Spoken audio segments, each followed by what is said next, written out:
Oh, Daniel, I have so much to tell Oh, you. good. Oh, I'm sorry you got kicked out of the military because you didn't shave, by the way. I'm really sorry about that. But I'm glad you have a lot to talk about.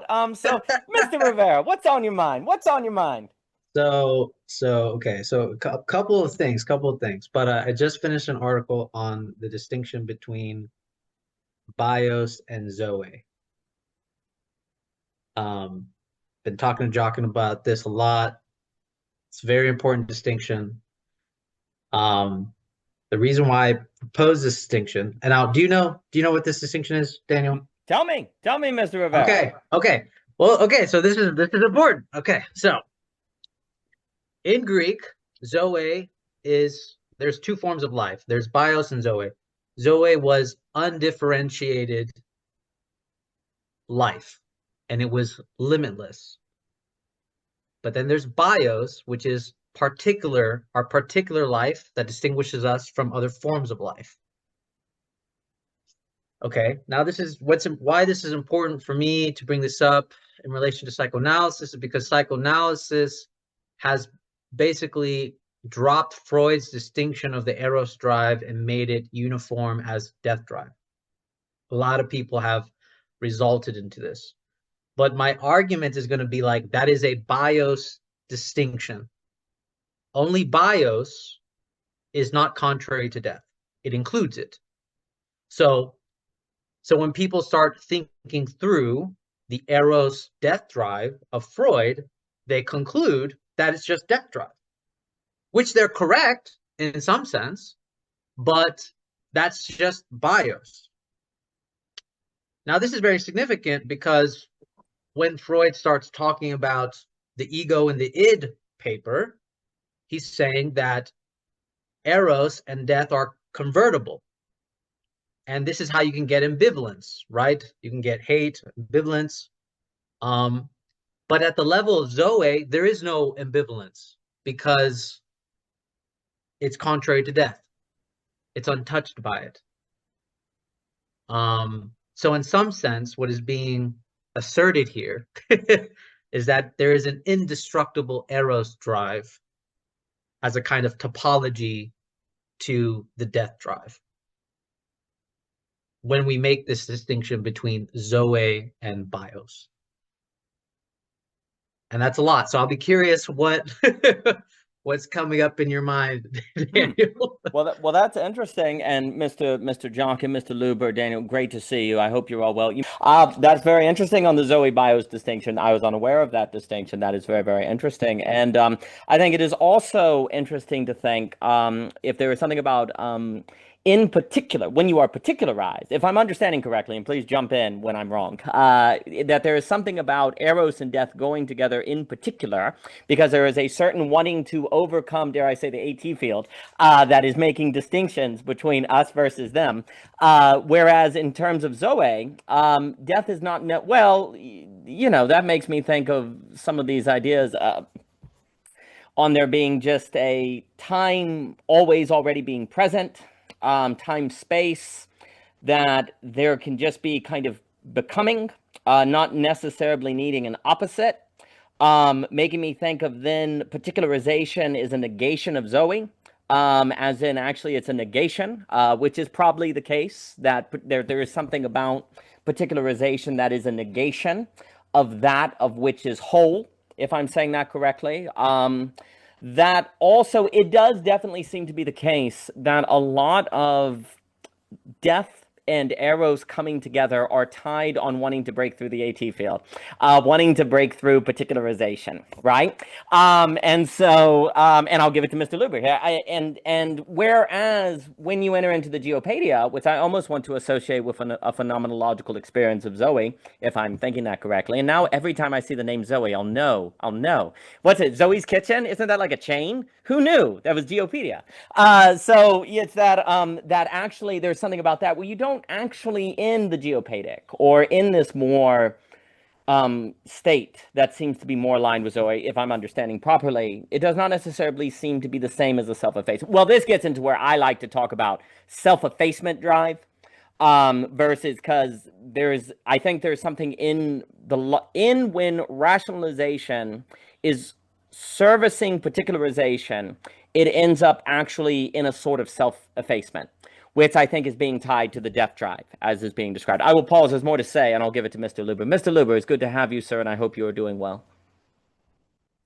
Thank you, Daniel. I'm glad to be here. I hope you're doing well despite all the things going wrong with technology and the freezer. How can I be going wrong when I get to see you fine people? All is well. I just wanted to kind of have a note on just like the negation aspect.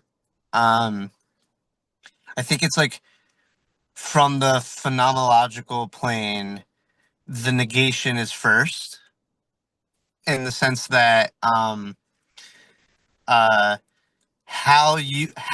it's even a particular in the first place is because of the very difference in which you are. Me being different than you, me being different than the steering wheel, et cetera, et cetera. That difference is actually what opens up the particularization. However, when you think about it from a different plane, if you want to talk about it more, because ontologically, it's not negation first, I would argue. That the particularization is basically like is the experiential consequence of the necessity of life, Zoe. Because basically ontologically life is life, let's just say. I know that's a tautology, but life is life. In order to actually understand that, we have to see how that tautology manifests differently within a given particular, which arises from being different than basically the observer of seeing that tautology in the particular. Otherwise, you don't even have a sense of life. It's just pure like noise, I guess, at that point.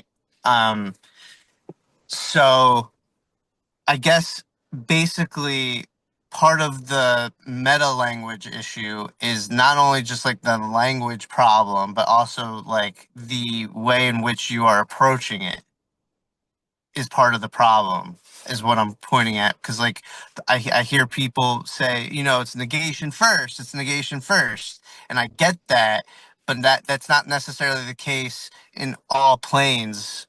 When you look at something on the ontological plane, it might not necessarily be negation first. And I'm thinking out loud, because it might be almost tautology first on the ontological plane, then on the existential or even phenomenological plane, to understand that tautology in its proper sense, you have to experience that encounter via negation, essentially. So I kind of just wanted to throw that out there. And I think I'll just make a note that having a principle first in the sense of a principle for no matter what plane you start from, you start at this principle. I think that's a lost cause. I don't think there's a universal principle of this is where you have to start no matter what dimension you're coming from at it. And I think that's where like metaphysics tries to situate itself, where I'm giving a first principle regardless of what the dimension you're approaching the topic in. It doesn't matter. I think that's a misconstrual of what metaphysics is. And then if that is true, what is a proper construal of metaphysics would be my question that I would throw back to the boys.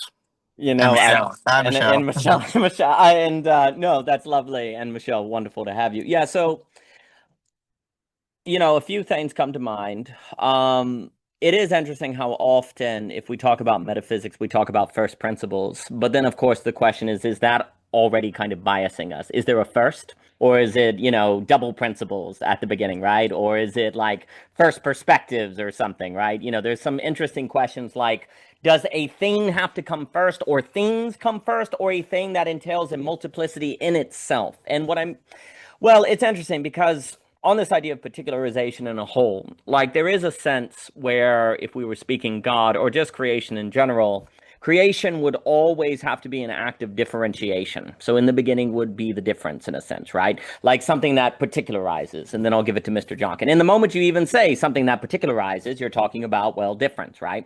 So I do believe it's an orthodoxy that there can be an emphasis on this idea that God's creative act was the act of differentiation.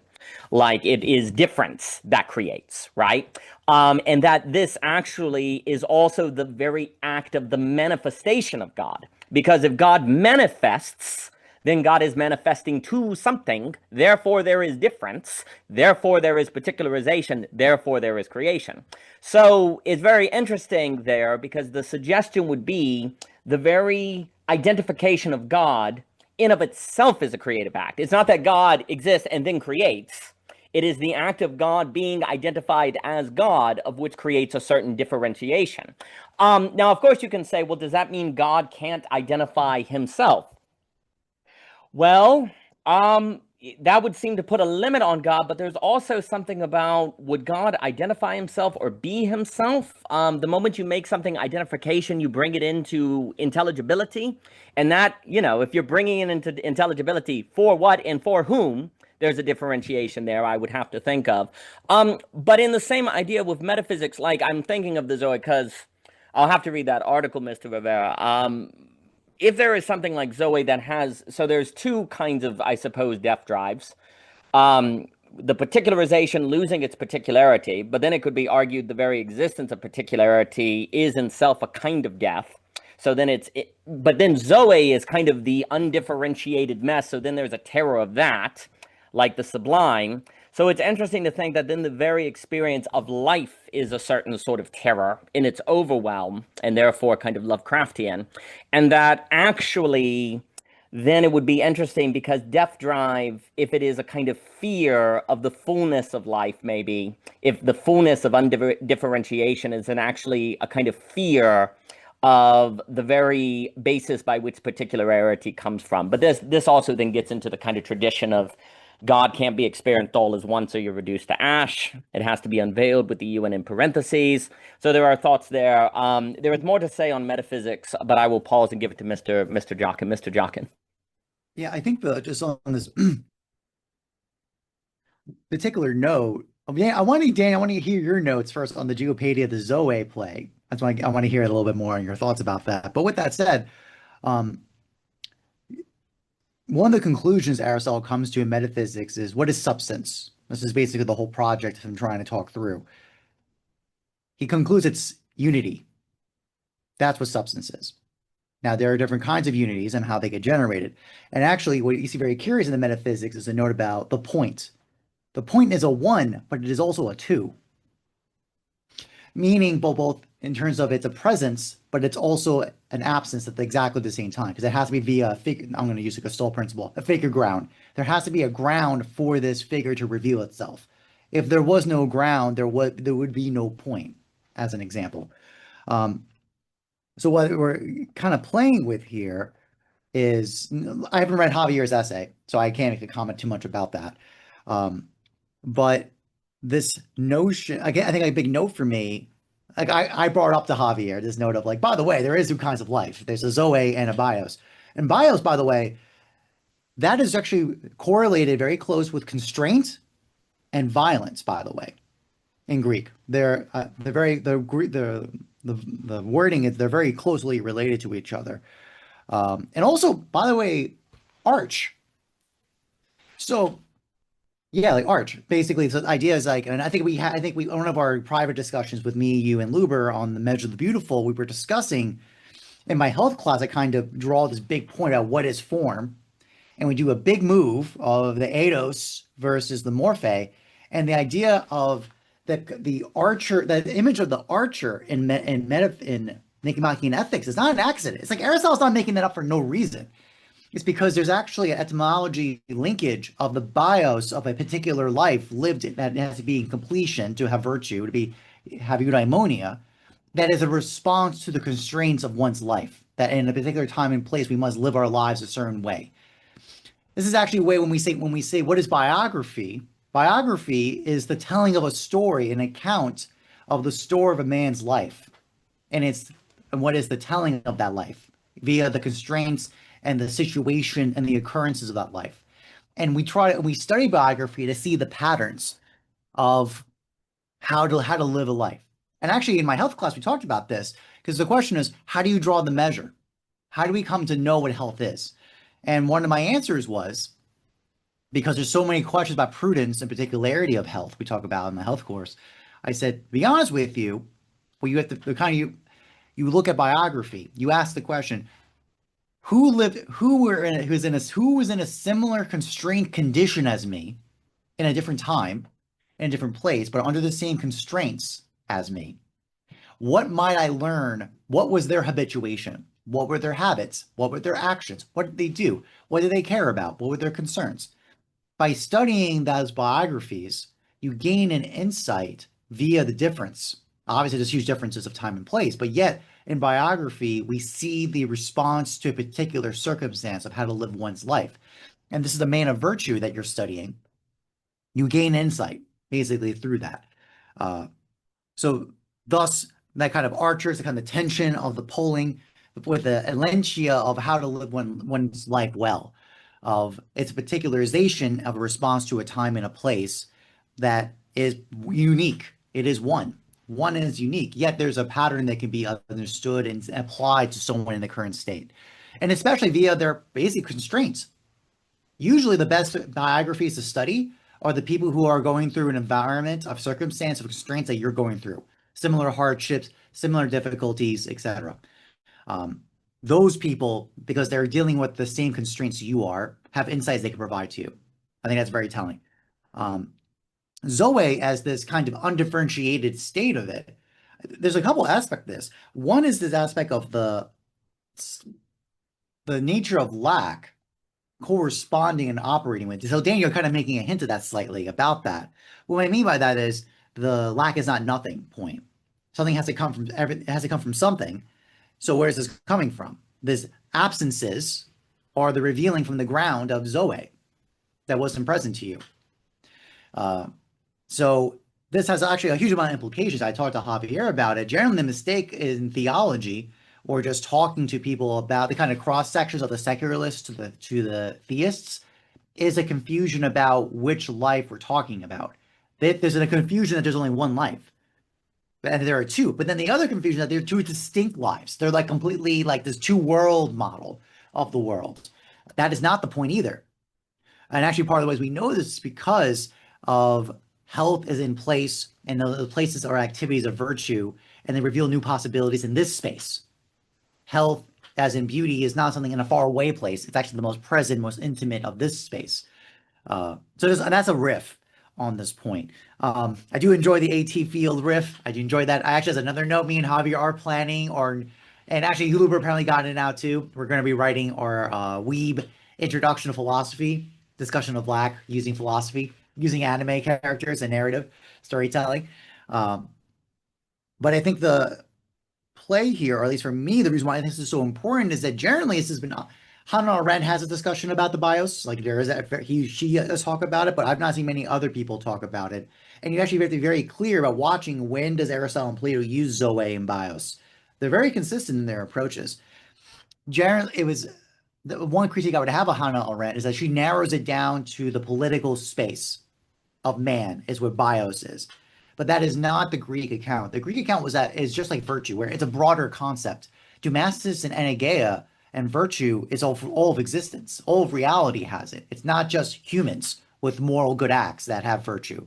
That was a compression over time that happened. So those are just notes to share. That's all I have.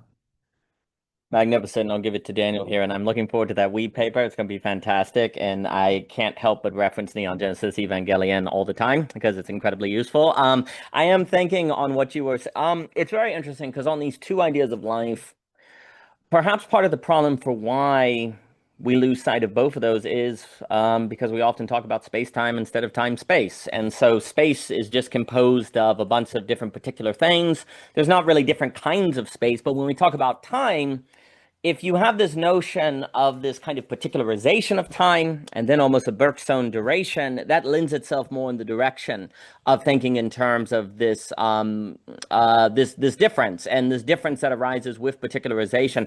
It is also interesting to think that Zoe, it is a lack thanks to bios. Like it is, and perhaps to what Mr. Luber was saying on metaphysics, perhaps the issue is that metaphysics is only possible from a posture of not being afraid of Zoe or trying to disavow Zoe or disavow lack ultimately. And maybe one of the reasons why there are so many possible different starting points from metaphysics is because there are as many starting points from metaphysics as there are potential formal lacks that result from the particularization of Zoe. And if there's all these different particularizations that occur, and then there are all these kind of different ways by which to approach the experience of lack that is a result of that particularization, of which is particular relative to all of the different circumstances, then all of those are different ways by which to approach lack, given one has the energy, health, and disposition by which to do it. Because there is something that is interesting to think of. All categories of thought ultimately are going to follow from particularization. And so how do you use particularizations by which to, in a way, access the Zoe of which particularization, well, you got that issue because the only reason you're even talking about Zoe is because you've had a particularization that keeps you from it. So it's not like you could remove, this is that's kind of interesting. You can't like remove particularization to get to Zoe.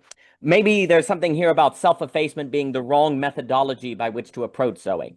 That self-effacement, that death drive is a feeling of a certain sort of overwhelm that comes when you find yourself glimpsing or experiencing Zoe and you don't know how to go about it. There's a certain disorientation. There's a certain loss. Like we could say you come upon an experience of God and you didn't even know God existed. And you've never even heard of virtue or holiness or anything. And you've now got to decide, so you're paralyzed. You have a certain overwhelm that occurs. And maybe then you seek death so you don't have to think about it anymore, right? Whereas I guess I'm thinking about geopadia here, because geopadia is possible because of the relation between bios and Zoe. It's only possible because of particularization, of which creates lack, and it is a state of a certain gladness in that lack, a certain sort of integration with that lack, and you're glad that you're particularized from Zoe. You're glad that you're actually kept from it, as opposed to, I suppose, driven to a certain misery because of it or something. So that is very interesting. I will think more, but let me give it. No, I just want to remind, I just reminded right there about the last week's discussion about the two kinds of orders. Most a huge confusion. Everybody gets confused with one order. There's actually two. So I just want to share that note. That's all. Yep. Daniel, absolutely, absolutely. Daniel, please. Good to have you, sir. Good to be here. Good to see each of you.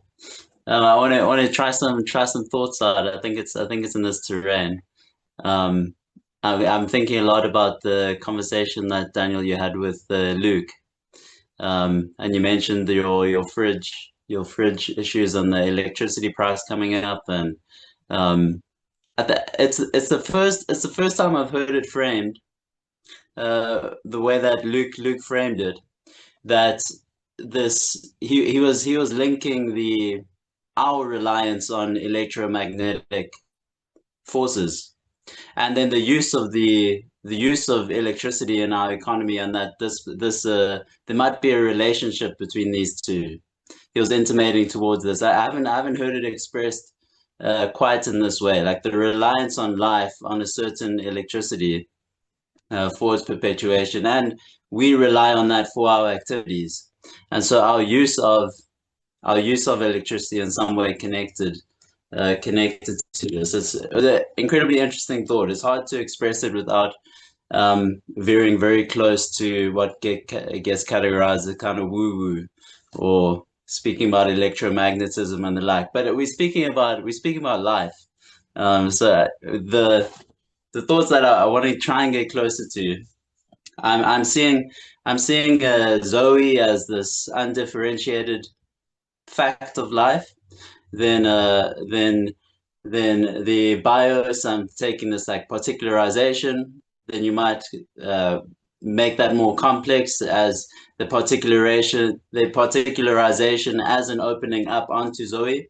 So it's not that there's this prior undifferentiatedness, it's that there's some kind of relationship between the particularization and the undifferentiatedness.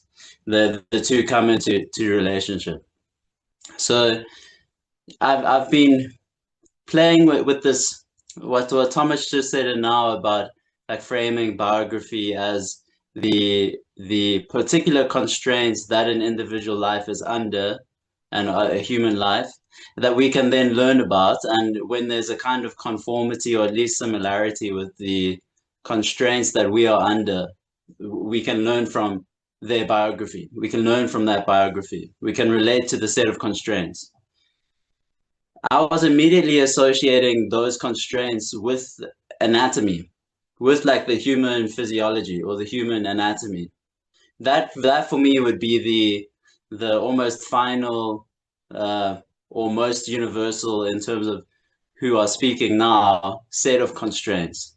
Then that opens up like the biographical, because the background thought here for me is that there must be some way in which what we're speaking about as death drive, this particular expression of life in the human organism, that means that it comes to create the anatomy and the functions that we have. I think it's like our particularity is to particularize to the point of interfacing that the Zoe, or the undifferentiatedness. And there's like a strictly anatomical way in which this unfolds. I also just listened to Michelle's The Symphony of Symptoms. It's such a beautiful expression, Symphony of Symptoms. And then if we allow ourselves the telos of health, but not health in a reductive sense, but in a sense of there is a function or a purpose for the anatomy. We might speak about it like the to worship God, but then we need to further articulate it. And I think that's what we're articulating, that the realization of the purpose of the human anatomy has to do with this particularization towards that undifferentiatedness, or maybe could articulate that better, but I think it's there. And then symptomatology is what arises in the anatomy or in the system's use of electricity or of life that is not aligned, because I've already intimated to woo-woo spaces, or you can say alignment and etc. But this I whenever I hear death drive, I think it's and then the last thought is just this, like the self-effacement, and I don't know what to make of this thought exactly, but and one of the first ways that I related to the idea of death drive was like self-effacing oneself on social media, like this destructive movement in terms of one's image that is projected in the electric medium that we all share about one's identities, and that I've enjoyed a certain buffering by routinely doing that, but I've also destroyed reputation a little bit by doing that. So it's just, let me hand it back there. No, and I really appreciate bringing up Luke here, because I am thinking Gurdjieff's electricity with Zoe, and how bios needs electricity, it needs energy. And then, of course, for Gurdjieff, that there is always already energy. Like, you can't make it go away, which I think aligns with this notion of Zoe, and it gets captured in particularization. And that's fine. That's what makes life happen. But if it gets stuck there, it blows up. That's like Gurdjieff's kind of metaphysics, if I were to say, right, that Luke is tapping into, is that there's always already energy. It's kind of flowing. It's kind of moving. You could say God's continual creative act, if you will. And particular things are that energy being captured so that particularization occurs, but then if it gets stuck, you're screwed. It blows up. So there always has to be a certain particularization has to be in a kind of open hand. It's flowing through. And if it gets stuck, it blows up. And I think that does speak to what Michelle was saying on symptoms being a sign of something being stuck and your body is trying to pass it through, or it develops an illness, et cetera, so forth. I think that's getting at all of that. I think also with Death Drive, just when I have in mind, and maybe we can bring it to the language being put forth here, I again always think that Death Drive needs to be tied to a language of self-effacement. And of course, self-effacement has a certain irony to it. Like there is that you do X for Y, and Y is Y you do. X does Y for Z, and Y is why X doesn't get Z. But then, of course, that means X always has motivation. And I think what also Freud is playing with in many of the psychoanalysis is that at the end of the day, what we want more than anything is just to be motivated. We want motivation. We want to desire, right? Well, there's in Death Drive or self-effacement drive, I see that as the motivation you get when you have something that is anti-particularization while being particular, which of course means that never ends, because if it actually succeeded at getting rid of the particularization, it would cease to exist. So you now have a kind of infinite motivation, right? That is occurring. So Death Drive is a way of creating, as I understand it, and Christian, wonderful to have you, it's a way of creating an endless state of desiring, but it necessarily is self-destructive because it operates, it's kind of irony drive. Death Drive, self-effacement drive, irony drive. X does Y for Z, and Y is why X doesn't get Z, which if X wants to always desire is perfect, because that means it will never get Z and it always has something to do, right? So likewise, this manifests, say, if you're, you know, like you see self-destruction. That doesn't make any sense, right?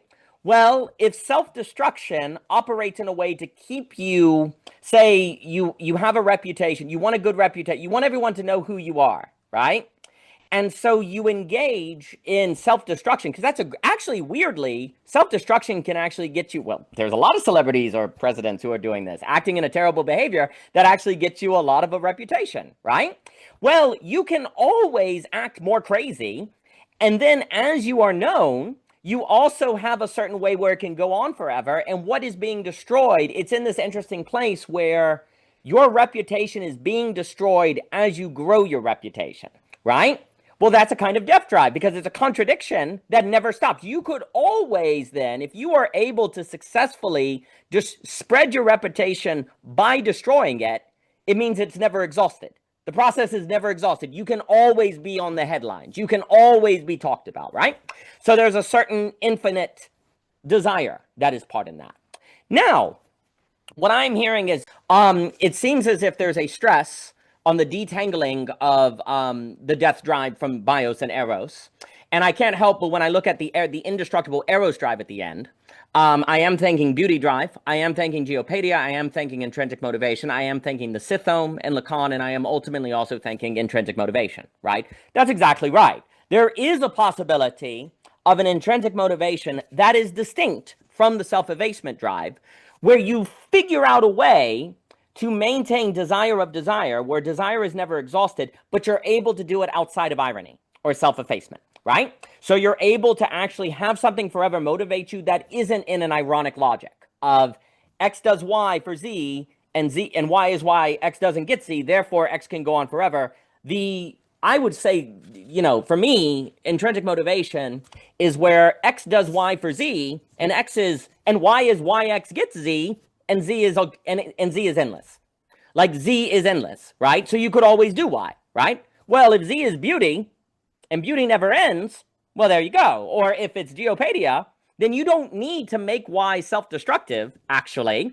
Y actually taps into that of which is never exhausted. Therefore, you have intrinsic motivation. And for me, that's Nietzschean childhood, absolute knowing, basically the conditions of possibility to increase the probability that the average person is thus so motivated is a big deal. Because if we cannot do that, we have trouble. And then, of course, particularization, as I've spoken, and then I'll give it to you, Mr. Rivera. I think what you're getting at, Daniel, is very important.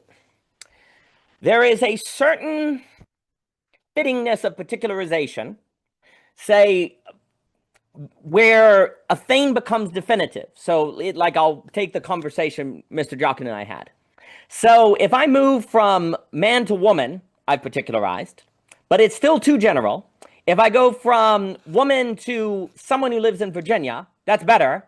But then if I go from someone who lives in Virginia to Michelle, I've particularized now to a definitive, Michelle. And then, of course, Michelle is infinite, right? As a person, as an unknown. So there's a certain kind of particularity that actually opens up into an infinity, but you have to find the right scope or the right relation and calibration by which to access that. And I would argue that when woman becomes Michelle, love you, honey, when woman becomes Michelle, that is when the particular becomes a kind of window to Zoe.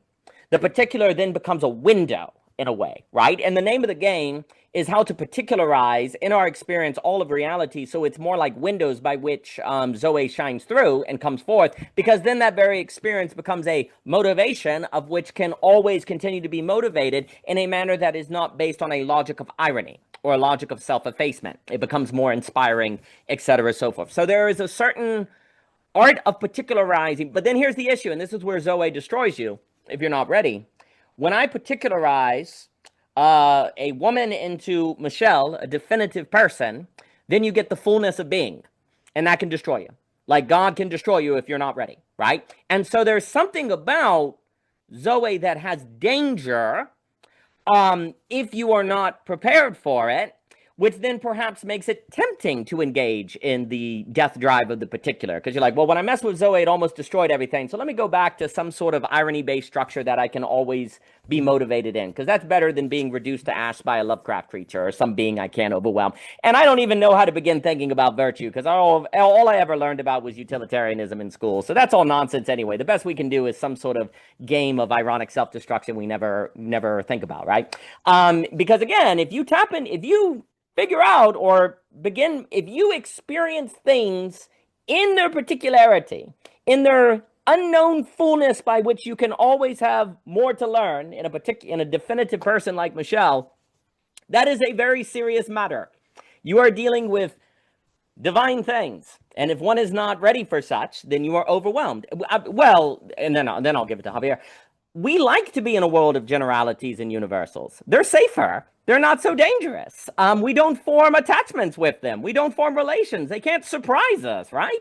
We want these generalities and universals to keep a distance so that the real doesn't shatter forth. But here's the problem. If you do that, you have no means by which to get a infinite motivation, because general things cannot motivate you. Your only option is to fall for the trap of desiring an object, of which fails you, as Lacan and others teach on, or to figure out a logic of depth drive where X wants Y and Y keeps you from Z, and so X can be motivated forever after Z. Your best bet in a world of generalities and particularities is to find a certain logic of depth drive that never exhausts itself, so that you always have what we ultimately want and desire, which is to just keep desiring, right? Well, that doesn't seem very good. That seems like it's going to be a very empty, hollow, T.S. Eliot, hollow man, bored, flat world. Yeah, it does. And eventually people don't like that and they rebel against the political powers, and it has nothing to do with the world going on today. So the only alternative would be to actually figure out how to experience things in a particularity by which they become definitive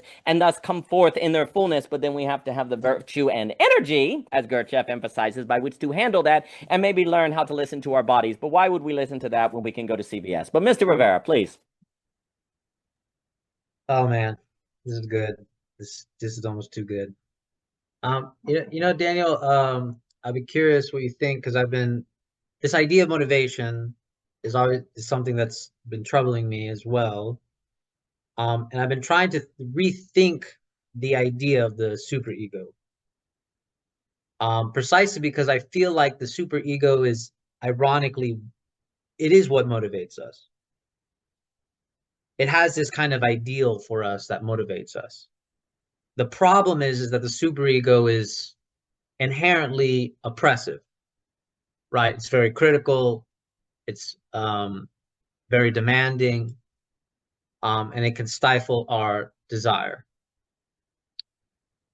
But what I find interesting about this is there a superego that can be constructed around Zoe? right? Because I don't buy this psychoanalytic view that we simply have to dissolve the superego. I mean, we have to in the sense of mitigating its criticizing forces and its oppressive ideas. But at the same time, it's the only thing that gives us a sense of a moral conscience, a sense of morality. Ironically, it came with a cost, right? It gave us society, but then at the same time, it gave us all these givens. So yeah, so this idea of nonconformity, which is what a lot of psychoanalysis is obsessed with, because the superego is always what's going to conform to the societal ideals. But this is where I feel like we have to go back to Aristotle, because I actually think Aristotle's superego is actually one that was made to where the conformity could be nonconformist, precisely because of something called phronesis, practical wisdom. It's precisely because of practical wisdom that you don't have a algorithmic command to follow in which to answer the ethical situation. So in some sense, the superego can't command you there. It can only tell you, use phronesis. That's all it can say, use phronesis. And then you have to figure out what it is I should do. In some sense, I think we can create a superego that is more based around lack, especially if I borrow Jockin's, introduction to the, term for me of the geometric mean. The geometric mean, if we say virtue is the mean, as Aristotle says, if we replace the mean with lack, that's what we're trying to find when we are in ethical situations. What is the lack in the situation that I don't know in which I can respond to? But the geometric means perhaps asserts that maybe I can't find the lack within the ethical situation, but perhaps I can get close to it. This is the difference between being reckless and brave. Reckless is closer to bravery. So it would be closer to the geometric mean than cowardice, right? So when we don't know whether this is the situation in which we should be brave, if we can somehow estimate where the lack is, at worst, we would be reckless, but not cowardice. So yeah, we're mitigating this around the lack and discovering it. Now, you said something about particularization. I like this because Jockin and Luber and I had a big conversation about forgiveness and reconciliation. Now, I am using Derrida's distinction between reconciliation and forgiveness because I've always thought that was a very important distinction that Derrida made. Reconciliation, just for everybody to know, reconciliation is calculation, pros and cons. I can pay the debt of what has been done, right? But forgiveness for Derrida is something that is truly unforgivable. That means it cannot be calculated. But what's significant about this walkthrough that Jockin and Luber and I had was that, and this is in relation to this problem of particularization, is that if we forgive first without going through the particulars, we risk violence reemerging. This is precisely why we should attempt to reconcile first, to go through the particulars in which finally we reach the impasse of impossibility, meaning that we notice that this will become a bad infinity if we keep going.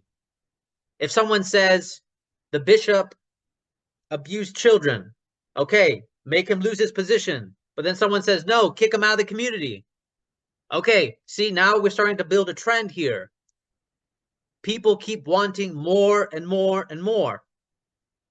it's at this impasse that we should realize that forgiveness is the only thing that's possible. Because from there, forgiveness is the only thing that will contain violence. Reconciliation is promising only from the point of view that we believe it can be contained if we go through the particulars. If we cannot go through the particulars and they result as impossible, then forgiveness is our only real choice. And in which that sense, forgiveness becomes our actual choice. But then to leave this at last, there is a very interesting tie between forgiveness and intrinsic motivation and grief. What makes forgiveness like grief is that you understand that this loss cannot be repaid. Once you understand that this loss cannot be repaid, reconciliation is impossible, and you are in the position of grief. The reason why I say that this is the position of intrinsic motivation is because once you have committed yourself to this idea that the loss cannot be repaid, you're always going to live in that motivation of your orientation of forgiveness precisely because you understand it cannot be repaid, and that's precisely what maintains the desire infinitely so. But it is contingent to some degree on whether we actually do the work of grief, which I think people conflate with the simple act of forgiveness. I actually think forgiveness is an act of revelation when you understand it is impossible to reconcile. And then from there, you do the work of grief. And that is your orientation of forgiveness. We are grieving when we understand that loss cannot be repaid.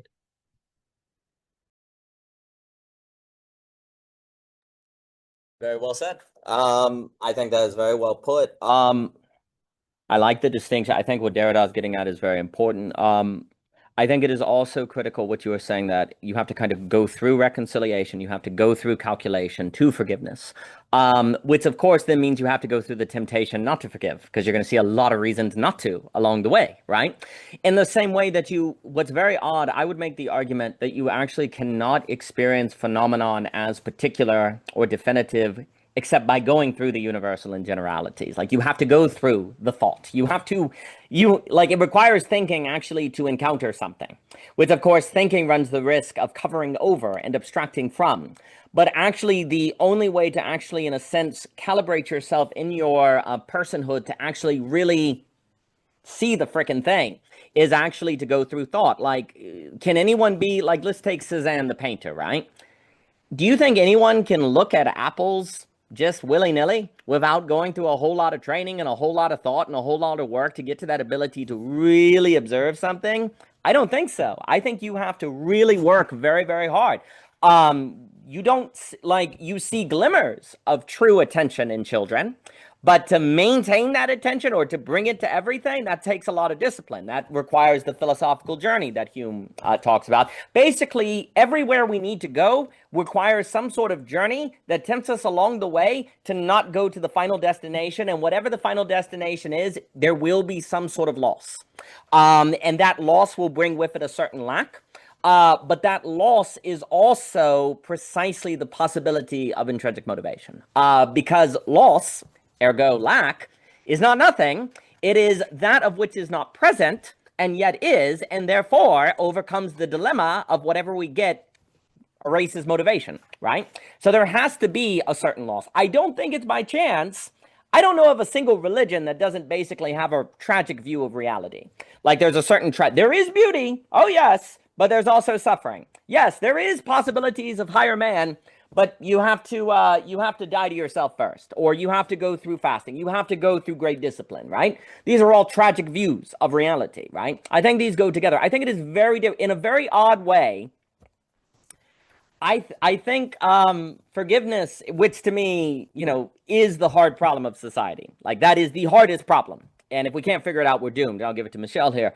In a very odd way, I find forgiveness is very difficult I think the more you are in a certain progressive kind of enlightenment, rational progress mindset, I find that forgiveness actually becomes even harder because they can't get out of calculation. Forgiveness becomes, well, they must be irrational. They must be wrong. They must be bad people. But if you have a tragic view of things, you're saying, well, they're just ironic. Well, they just interpret it incorrectly, right? Like it is, one can talk a big game from a less tragic view of reality about empathy and understanding otherness. But when it comes to someone has wronged you, that becomes very difficult to actually not engage in a certain exit. So I think you're getting at a lot. I think basically all experiences and surprises of the girdle point bring grief because there's this notion of I thought I had the perfect map, and all my perfect map did was lead me to the place where I see the map is not the territory and experience it in my body. And actually, the only way to actually face the girdle point is to not give into that grief, to try to deny what you've experienced and to accept it, and then to actually see that grief as an opportunity. Because there's something to be said about grief being an opportunity. Like if you can actually hold this grief and not abandon it and go through the work, that will bring a certain possibility of character that otherwise would not be possible. There's a lot more to say on that. The superego topic is very important here.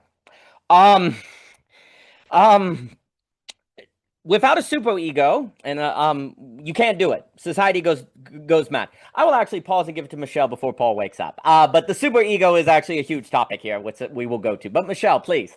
Yeah, I appreciate that, babes. Yeah, because never know when he's going to wake up. So I appreciate that. Yeah, great to see you all. Wonderful to see you all. Great discussion. So what Javier was talking about with forgiveness made me think about Jesus and how, he said, forgive them for they know not what they do. And it makes me think about how it's not like he withheld forgiveness until they understood they did something wrong, right? And then I'll forgive you. Like there's something about, it seems like this forgiveness is this sort of lubricant for that understanding to arise, but not because it was demanded and not because it was expected on the onset. So I was thinking about that. And then the other thing I've been contemplating is, do you have to feel bad in order to learn something good? I've been thinking about this question. And I mean, maybe that's not the right way to frame it, because in a sense, like good and bad are always, there's kind of a bothness at play often in that, like there's usually both happening at the same time. But like, for example, in the Jesus example, there's a grief that God endures in that sense through accepting that people don't know what they're doing, and yet I will forgive you. Like there's the badness, if we want to say this, and if I even can say this, I'm just theorizing, is that he has to kind of endure that, people don't know what they're doing. So, but I will forgive them anyway. And not for the sake of them never being never awakening to that, but so that they might awaken to it, right? So they might awaken to what they've done, right? So yeah, the bad element of that is having to be strong enough to have the capacity as Jesus, right? Or God to say, I can endure that. I can endure that. But also like, there's something about that, that can kind of fall into the, martyr mentality, right? Of like, I'm just going to suffer and, one day they'll see, I don't think that's healthy. I don't think that's like what I'm getting at. It's more this idea of it being like a literal transformation in that grief for his ascension, right? Like for being at the right hand of God. So there's that. And then, so yeah, back to this idea of feeling bad to learn good. It's a big question, I think, because it gets into like how this idea of this social lubricant, conversational lubricant, like what actually gets people open to talking, to connecting, to understanding each other. And it's so human of us to just be like, I feel bad, so let me just tell you how I feel bad. And we want to be able to be held in that space of, I just feel bad. I just want you to know I feel this way, and blah, blah, blah, blah, blah. And I do think like, hopefully people can cultivate a place to get to that place where you can actually just, right? It's like literal verbal diarrhea. And it's like, I take you, I accept this. But yeah, I think like what I'm trying to get at is that it does seem interesting though, that there can't be the bad unless there's like this establishment of good. Like, I love you and I trust you and I think you're a good person, or whatever, like you're incredible. Of course, I don't know. I'm just thinking about how there has to be this prerequisite of good as like a pattern to sustain those moments where like the bad comes out, or like, how do I put this? Yeah, it's like, I guess I'm just trying to think about this relationship between literally the feelings of how goodness can actually be a lubricant to deal with the bad. And so like but you can't kind of come at it like, okay, we're going to just try to address the bad. And so we're going to start with the bad.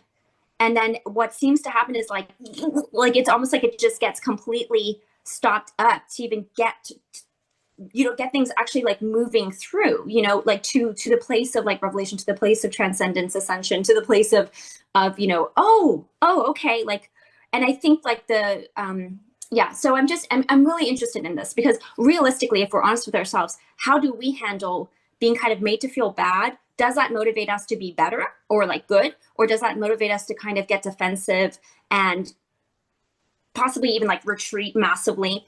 Now you could say, well, you shouldn't do that. You shouldn't do that. But I'm just saying, just be honest with yourself. Like, what does that actually do in your body? How do you respond to that? And I'm just interested in that because, again, I do think like there can be a place, like obviously if you burn your hand on the stove, like that feels really bad. And then you're like, I don't want to do that again. So like, yes, there's these very simple cause and effect stuff where it's like, I see the bad leading to better behavior, right? And I'm not saying there's no place for that, or that the bad can't be just a natural result of whatever a behavior is. But yeah, I'm interested in how like the approach to changing the bad, right? Whatever it is, how, it seems to like require the good as a stabilizing feature, or like the good is the stabilizing feature, or the good is the initiating feature aspect or something. But yeah, I mean, then again, maybe somebody could disagree, and it's like, no, you have to feel bad you have to feel bad about something in order to get better at it, or to do good at it.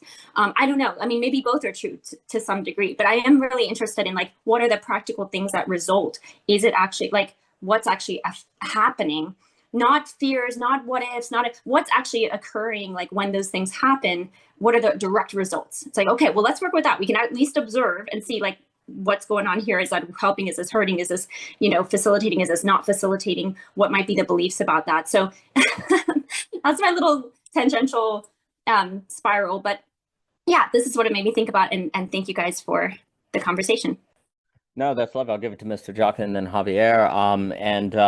I think also I've been really thinking about, and I think it's relevant, Adam Smith's theory of moral sentiments and what he talks about self-interest. For him, Adam Smith, his idea that self-interest for him ultimately becomes altruism, because it is impossible to be self-interested without creating relations with the community. Because if you're going to be the blacksmith, you have to meet the citizenship, you have to encounter people, which will create empathy. I would be very interested what Adam Smith, and the whole idea, and the reason I bring this up is because Adam Smith's argument for capitalism is basically a theory of motivation. We got to figure out how to make the average person motivated to act in such a way that benefits the average person most of the time, right? And if that doesn't occur, we're doomed. So capitalism is supposed to be a system of motivation. And his theory, and I think this is very important, is that basically self-interest for him could not be pursued without simultaneously being communal interest, because the acts of self-interest would necessarily generate empathy and the other term, Hume, sympathy. Because you'd meet people, you would see the Levinas face, you'd run into them.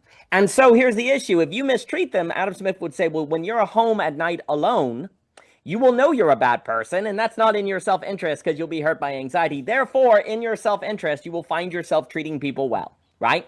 So, and then in that motivation, that organic cybernetic system, you will get the best outcomes. But here's the issue.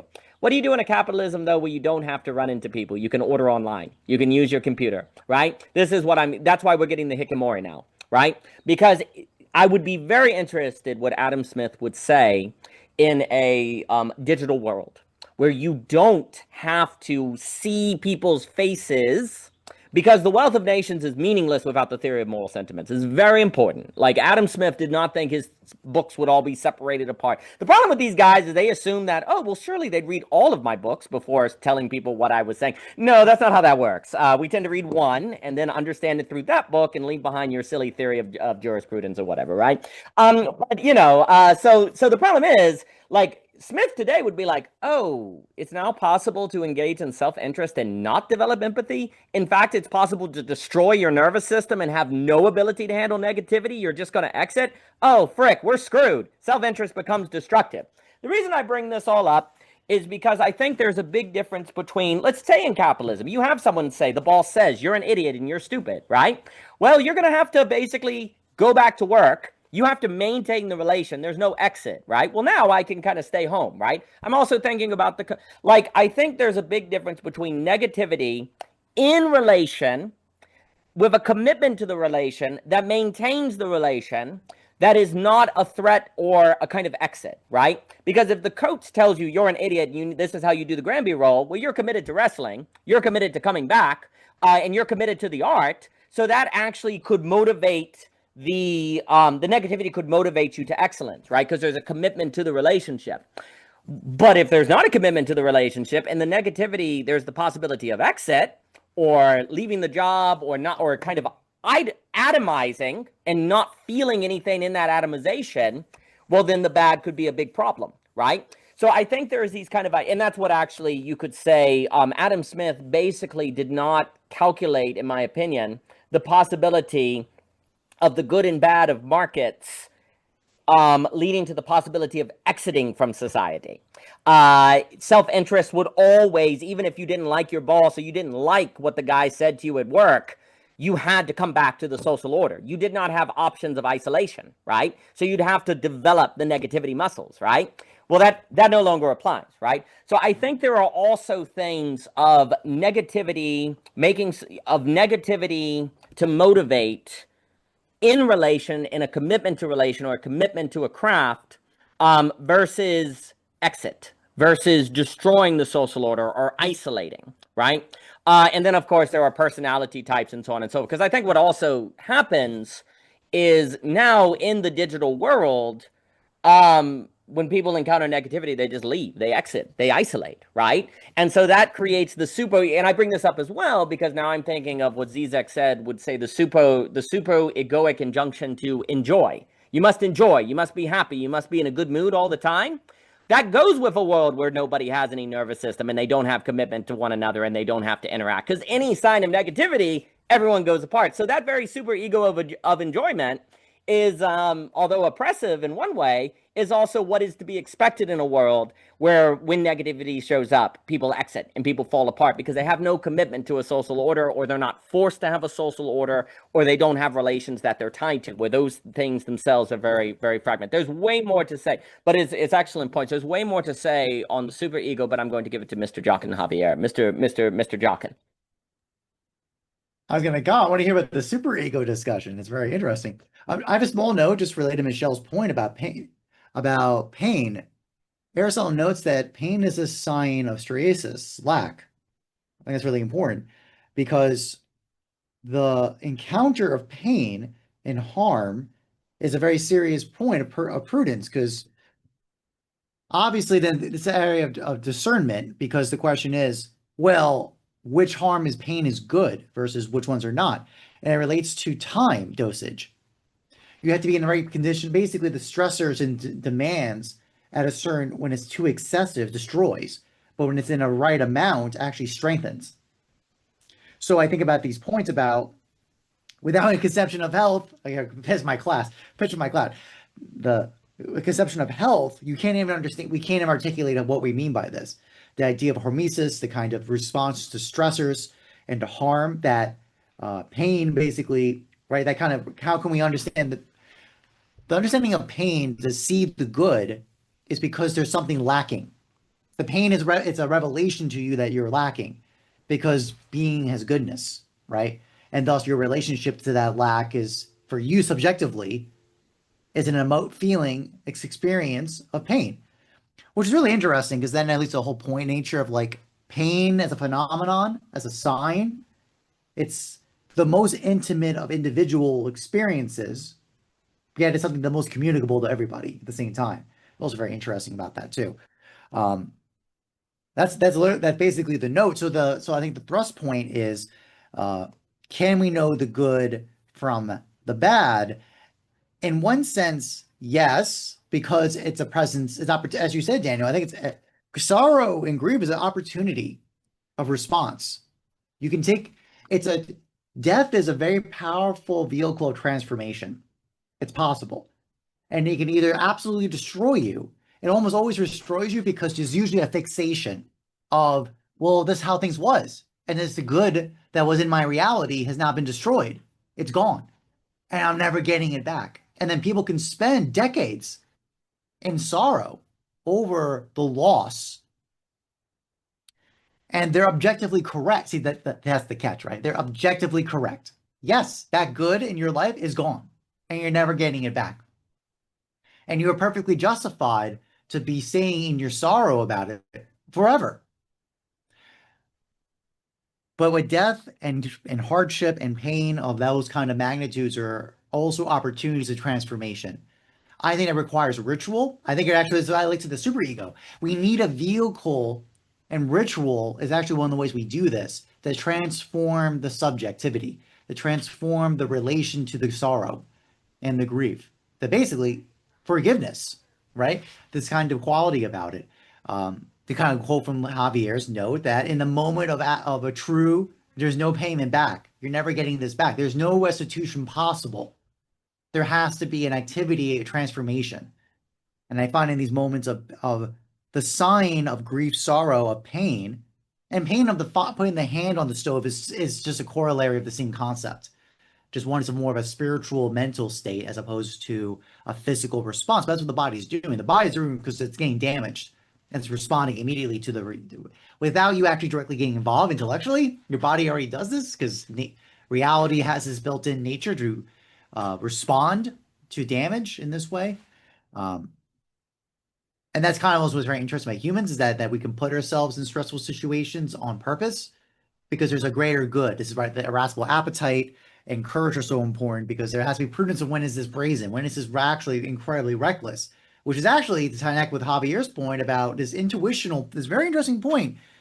Potentially one way we can articulate lack is as a geometric mean, because it's only it's almost always only perceptible in observation and the response to the particular moment. And it's a kind of and that's why Javier's note about using courage is very important, because then that's the point. Like, how do we respond to this lack? How do we respond to the fitting response to this? So under the conditions of a real sense of you can stay the same as you are and never change. But yet there's moments we do need to change and transform. How do we assess that? How do we respond to that? So that's, I think, the one aspect of knowing the good by pain, by evil. That's one direction about it. I think the other side is the excess of beauty. Just the other side of the coin of that same point. So instead of because those encounters of beauty put a demand on you, a strike, and that can be actually very painful. So, but it's kind of interesting, and actually this relates to Aquinas's point on health, as you're destroyed by the superfluous good when you have an excess of the superfluous good. So when there's an excess, you can actually destroy yourself and harm you. Actually, that's the point about hormesis, hormesis, or the idea of response to dosage and amount and time and quantity, etc. Because the same amount. Basically, we need water, but if you drink 50 gallons of water in 1 hour, you're dead. It's the same. It's the kind of the same point. So these are all just these nuances that connects to health, that it's only in that intelligibility by, which actually is an operation of perception of lack, usually of a geometric quality. And that's all for me. No, I think that's very well put. I'll give it to Javier and then Christian. And Clayton, is wonderful to have you, sir. Yeah, I think also there's something about grief as distinct from sadness, or maybe just kind of feeling bad. Grief almost requires transformation. Like, the only way to leave grief, like this really deep loss, has to be this almost foundational transformation. Because like you say, it is rational to grieve. That good thing is gone, right? So it's almost like in grief, the transformation is you say, I won't let rationality have the last say. In the same way that in forgiveness, you're like, I'm not going to let calculation have the last say. Well, then what does have the last say? And there's a kind of mystery. I'm not sure. I'm just deciding it doesn't. There's a certain openness, right? Like, because if you forgive, and I've been equating that more and more with giving back the knowledge of the tree of good and evil, because you're saying, I can't calculate this. There's a certain sort of, like you say, the line between forgiveness and unforgiveness and kind of enablement of evil, all these things kind of blur. And there's a way in that where you are saying you are open to reality or the world being that of which you cannot calculate.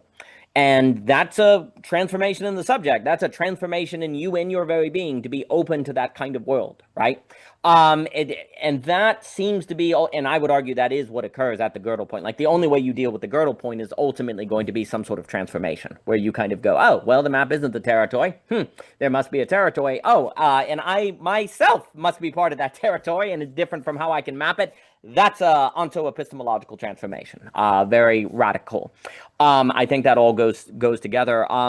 I think also on the question of the kind of the motivation, like Michelle said in the chat, do you have to feel bad to do good? I mean, it's interesting because when I think about myself, do I tend to finally do the taxes or do all the things I'm responsible for when I was younger or myself, unless I feel bad? Like one of the reasons we procrastinate is because we don't feel the pressure.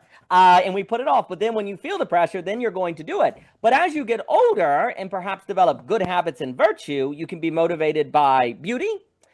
You can also be motivated by self-forgetfulness, right? Like if you every single day do the writing or you do the work, you can actually enter a certain mode of flow to do it, right? But it's interesting because typically before the development of virtue, the only way you're able to be motivated is feeling bad, superego, or pressure. Right? Because there's an interesting idea of where does pressure come from, right? Well, one of the things you can get your coworker, like most people are motivated by disappointment, disappointing their parents, disappointing other people. That's what gets them to college, what gets the good grade. They don't want to make their parents upset, so they're going to get the straight A's, right? And actually, the kid who doesn't care what their parents think, they can end up in big trouble, right?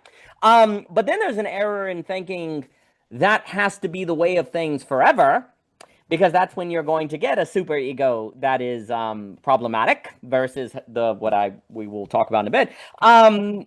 But the only way to move pressure from the bad is ultimately going to be to move it to having the capacity to be motivated by the beautiful, which is going to be motivated by the geopadic, which is also going to be motivated in a certain state of self-forgetfulness. But that all requires training, character development, and a certain aging. I think most people are indeed, if we ask how most people motivate themselves, most people are not motivated to do what they need to do until they themselves feel bad, right? And so then there's a kind of question of what then is the relation of people to one another, right? And at what level, right? Should you make other people feel bad to get them to do what they want to do? Well, that could be called manipulation. That can be called force. That can be called very bad, right? But then when my coach makes me feel bad or puts pressure on me to do more, that can be actually inspiring, right? Or push you to do better, right? So there's a certain fittingness of the particular situation, which gets to the situation and the practical knowledge that Javier was alluding to. But I am thinking on superego. I will pause and give it to Mr. Rivera. Mr. Rivera. Well, you know what, Michelle, I'm thinking about your question here. That book that I told you about, Michelle, the difficult conversations. Jockin read that book as well. So does someone need to feel bad in order to learn good? Okay. I think I like the standard of the particularization. The reason why I say this is because the ego is built off of perception. So what we need to do is we need to construct a story of perception, right? So with the tax example, it would be, so you don't feel like doing your taxes. And they'll be like, and I'm like, why not? And they'll give me some explanation about why they don't do their taxes, right? They're sharing me their perception.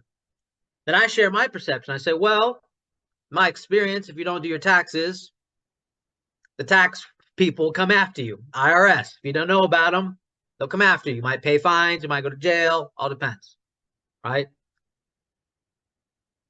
So do I need to necessarily make them feel bad? Now, they might feel bad if they didn't understand the consequences of their perception.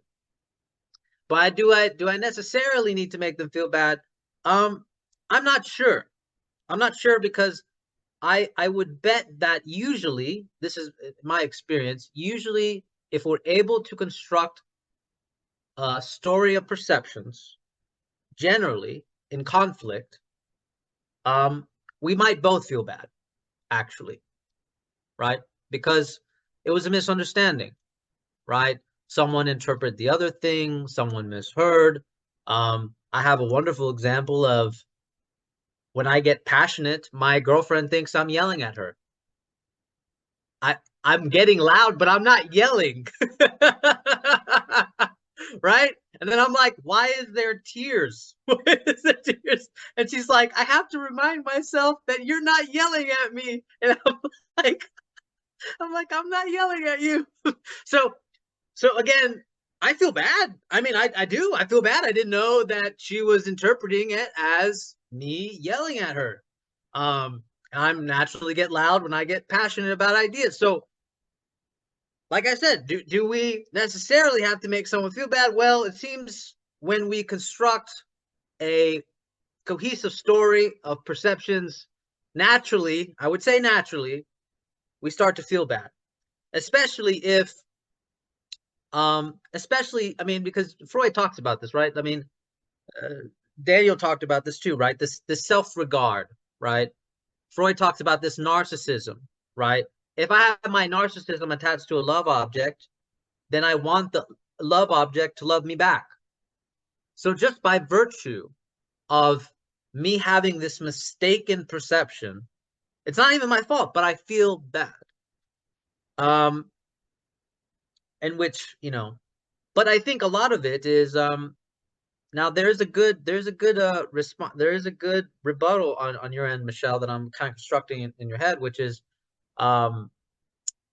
generally we feel bad when we don't, let me phrase this correctly, we don't like doing the hard conversation. And when we don't like doing the hard conversation, we start to feel bad. Now, I think that is a real sense in which we should feel bad. Because what we end up seeing in that feeling bad is not a manipulation, it's the fact that we failed to preserve a relationship, and now it has almost gone past the mode of reconciliation. Has almost destroyed our relationship because we decided to not talk, because we thought it was better to not talk, that we didn't want to feel bad, that we didn't want to begin having the hard conversation of risking feeling bad. Now again, feeling bad doesn't have to be at the level of I'm the guilty party. I think it's just the natural idea that I naturally have an affection towards the person that I am discussing this conversation in, right? Yeah, but the superego, I can't wait to hear more. Well, the superego makes people feel bad and doesn't change, or doesn't come down from its superiority. That's also an issue, right? There's a difference between making feel bad to maintain superiority and feel bad for the relation, right? There's also feeling bad without giving direction, just to leave people in an ambiguity where they're lost, right? So there's also something about the directionality of feelings, right? One could argue making people feel happy if it leads to their self-destruction is a vice, right? Making someone feel bad if it leads to their character is a great thing, right? There's also an issue here where if people don't have virtue, don't they have to feel bad to do the right thing? Right? Like there's a problem here, right? Like, you know, there's something about before virtue, feeling good is probably going to lack virtue, right? So you feel good about that of which is not good to feel good about. So that's going to lead to issues, right? So, you know, there's a way in which, to what degree, then you have questions like this. To what degree does in what way does feeling bad have to be present on the road to virtue? To get someone or yourself to the place of virtue, right? What does that look like? Well, that's probably more of a coaching, art, development, space thing, right? Like there's something about a good coach or a good leader or something that actually has a way of making you feel bad, or that you haven't met the standard, but that you can.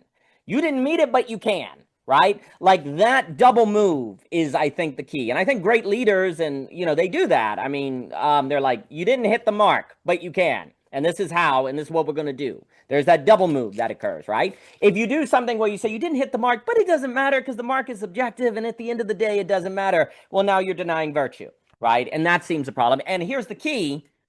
If someone does not develop virtue, the only way they could ever be self-motivated is going to be a death drive.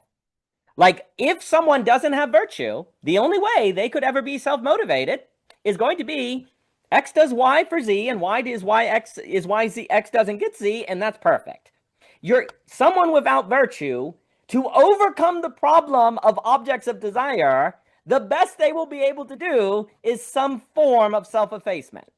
Well, that means overcoming the problem of objects is actually not a success, because you're ultimately just the death drive, right? So that's not good. So you have to get people to virtue so that if they achieve intrinsic motivation, it's actually not a death drive in disguise or a self-effacement drive in disguise by a logic of irony, because they have to be motivated by beauty. They have to be motivated by self-forgetfulness. They have to be motivated by a way of relating to reality that it ever discloses itself. And an argument that has been made is that without virtue and without health, that cannot be done. There is much more to be said. If you do not have a society that meets the conditions of possibility for the average person to be motivated by, let's say, the beauty drive, I suppose, geopadia, self-forgetfulness, I'll just say intrinsic motivation. If you do not have the conditions of possibility for the average person to be intrinsically motivated, you're going to need a superego. You sure as heck better have a superego. You get rid of that superego, you're getting rid of givens. People are going to be overwhelmed by anxiety. They're going to be left to figure out how to orient. The loss of the superego before intrinsic motivation is a world where everyone feels bad in ambiguity. They feel bad without any direction of how to achieve a self-motivation that isn't self-effacement. And that is what Philip Reef, all of these people, when they talk about givens, they're talking about a superego, right? And you can say, as Adorno teaches, the superego now, and Zizek is, I think, correct, the injunction to enjoy, enjoy, enjoy, enjoy, enjoy. That's the new superego. Well, the problem is objects of desire eventually fail to create enjoyment, object A, et cetera, so forth. So then ultimately the logical thing to do is to somehow end up in a death drive that is an irony drive that never ends. That's the best you can hope for. That's the best you can hope for without a superego. And you practically get a superego with a sort of self-turning wheel. But then the superego is, you can't replace the superego with the self-effacement of the ego. Yeah, that's going to get you a kind of control mechanism where people are bound in their mode. Because the whole idea of the superego is to basically establish a kind of order without doing it. The superego has to control via power, not force, if you grant this distinction, right? Because if I hold a gun to your head and say, do X, you're going to rebel and that's going to fall apart. So the superego ultimately has to transition from force to power, which is where you do X because internally, and Matthew Stanley is very good on this, and it's the fetish, you internally direct yourself towards something without anyone telling you to do it, right? Without anyone forcing it upon it, right? That creates an ordering principle, right? Okay, so that's great, unless everyone's ordering principle is towards small fascist states, stagnation, the loss of the collapse of demand into boredom, nihilism in a low desire society, which you could say a low desire society is great. Japan's a great model. Yeah, but if you have a GDP that's completely dependent on high desire society, you're totally screwed. So then what ends up happening is what we're doing is basically the superego based on the injunction to enjoy is exhausting itself. It's running out. It's not able, it leads, all roads lead to Japan under those conditions. Now, I say that all the time, but it does. And that is not sufficient. But you have to have something like a superego, some sort of thrust of directionality, some sort of authority, or the ego destroys itself, right? Because it is not able to maintain that ambiguity. All freedom brings ambiguity, okay? Like, if you create freedom, you create ambiguity. Well, ambiguity destroys us. We have to have a directionality for it, right? How do you do that to create the effects of the superego without a superego? As one could argue, our current world is in desperate need of, because all options of the superego are failing, right? They have run their course, okay? Do you say create a new superego? That's basically what everyone is doing with all of these forms of reestablishing belonging. I call them the problematic ways of reestablishing belonging. You're looking for a new superego, is what you're doing. Well, if we want a new address that addresses global pluralism, that will not suffice. and yet you will need something that is like it. This starts getting into what is meant by the symptom. This is getting into what is meant when you're able to find an enjoyment of a symptom. But the problem is a symptom runs the risk of losing social intelligibility, because this is where meaning can actually be a threat to the social order, because what you find meaningful makes you socially unintelligible to everyone else. You don't leave your apartment. But that would be fine in the Adam Smith world, where the only way to realize your meaning would be to interact with people in the street. Like, you'd have to negotiate with people. You develop in Adam Smith's world, the only way to develop meaning would be in and with social training, thus empathy development, all of that stuff. What do you do in a world where you no longer have to do that and you can have meaning, right? Like another example. So apparently all we got to do, don't worry, guys, don't worry. AI is going to take all of our jobs, but we're all going to be entrepreneurs. It's great. There's going to be an explosion of entrepreneurship. It's all going to be fantastic. Now, I know what you're thinking. No one has received the education needed for entrepreneurship. And also, I would argue you can't be an entrepreneur unless you can handle massive social negativity and anxiety, right? Because, you know, if you don't have a 9-to-5, you just got to make money appear. That's pretty crazy, right? Okay, so, yeah, so everyone's going to be an entrepreneur. They're not going to have to socially interact. And by using technology all the time, they're going to destroy their nervous system to be able to handle anxiety. That probably won't go too well. You know, I can just see the next Mark Zuckerberg as a hikikomori. It's going to be fantastic. And so the issue is, the superego is necessary for social intelligibility, okay? To force people to go out. If you get rid of it, and people won't. They don't have to, and then they isolate. The superego basically is what comes into play to at least have some chance of developing social sentiment, empathy, so that people can interact. That goes away, people don't develop empathy, and you have a major trouble. So what would it look like to address that problem without returning to traditional forms of belonging that reassert a superego that is using power in a way that manipulates people and ultimately a siloed direction that makes them unable of a variety of meta judgment, handle global pluralism, deal with difference, and all of that other fun stuff, right? That's what we have to think, and I think it is tied to particularity, beauty, etc., so forth. But let me give it to Christian. Christian, it is good to see you, sir. It is always a pleasure, and I hope you are doing well in your part of the world. I am doing well in my part of the world. Before I start, I'm so curious what you meant by all roads lead to Japan, if you don't mind explaining that real quick. Oh, yes. So, you know, there's a big paper in Third Thoughts on Japan. So Japan, and I've spoken with Daniel Zaruba, and maybe, I don't know, it's OG Rose Conversation 48.32 pi, where I talk with Daniel Zaruba on Japan. And basically a way to look at Japan is they modernize without religion quickest, because there is this real push at the beginning of the 20th century for them to modernize. They had not modernized. They had gone through periods of kicking out all the Christian ministers. So the role of Christianity, so it was a secular society, but it modernized very, very quickly. So the argument I would present is that if you want to see where the West is going with the loss of religion, the loss and all of those different things, metaphysics, Japan is a great way to look, because it's a few decades ahead of us in that trajectory and different things. And Japan went into economic decline, the lost decades way before us, which I think we're all starting, I think we've been going into, low birth rates, loss of children, all of these different things that you've been seeing, right? And also social isolation, et cetera, so forth, right? Now, so I think Japan, now this much more has to be said, because there's also very interesting things where they have an incredibly vibrant art, story, music culture, which I think is actually to be expected in people where, with the loss of religion, you got to get meaning, and art becomes a place that people go. So I think the best music and the best storytelling in the world comes out of Japan, actually. Well, that would make sense in those kind of social conditions, right? You also see Japan has been interested in basically what technology would do to human beings. They've been making movies about that since the 70s, right? They have been seeing AI coming. They've been looking at that, which makes sense, because basically without alternative logics, just kind of the logic of capital, the logic of robot, that's where you're going to go. So they've been thinking about it for a long time, whereas we're just kind of starting to think about it in different ways, right? So for me, Japan is incredibly useful to get a sense of where things are going. There's much more to be said.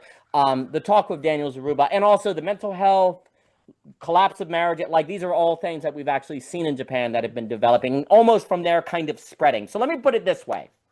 If one was an investor and you were going to probability markets to invest in, what's going to be happening in Europe and America over the next 20 years, looking to Japan and basing your prediction on that would be extremely useful. So, for example, it would be a really smart bet to predict that hikikomori, the people that never leave their apartment that we see in Japan, we should expect that to grow by leaps and bounds in America and in Europe over the next decade.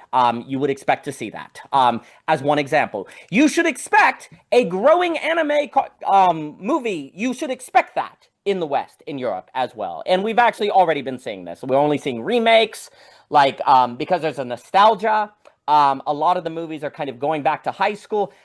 There's a lot more to be said, but I'll stop with that. Yeah, interesting. Maybe I'll watch that OG Rose episode. Curious to hear more about it. I've only been to Japan once, and I haven't thought too deeply, but I noticed interesting things that are probably worth spending some time thinking about. It struck me how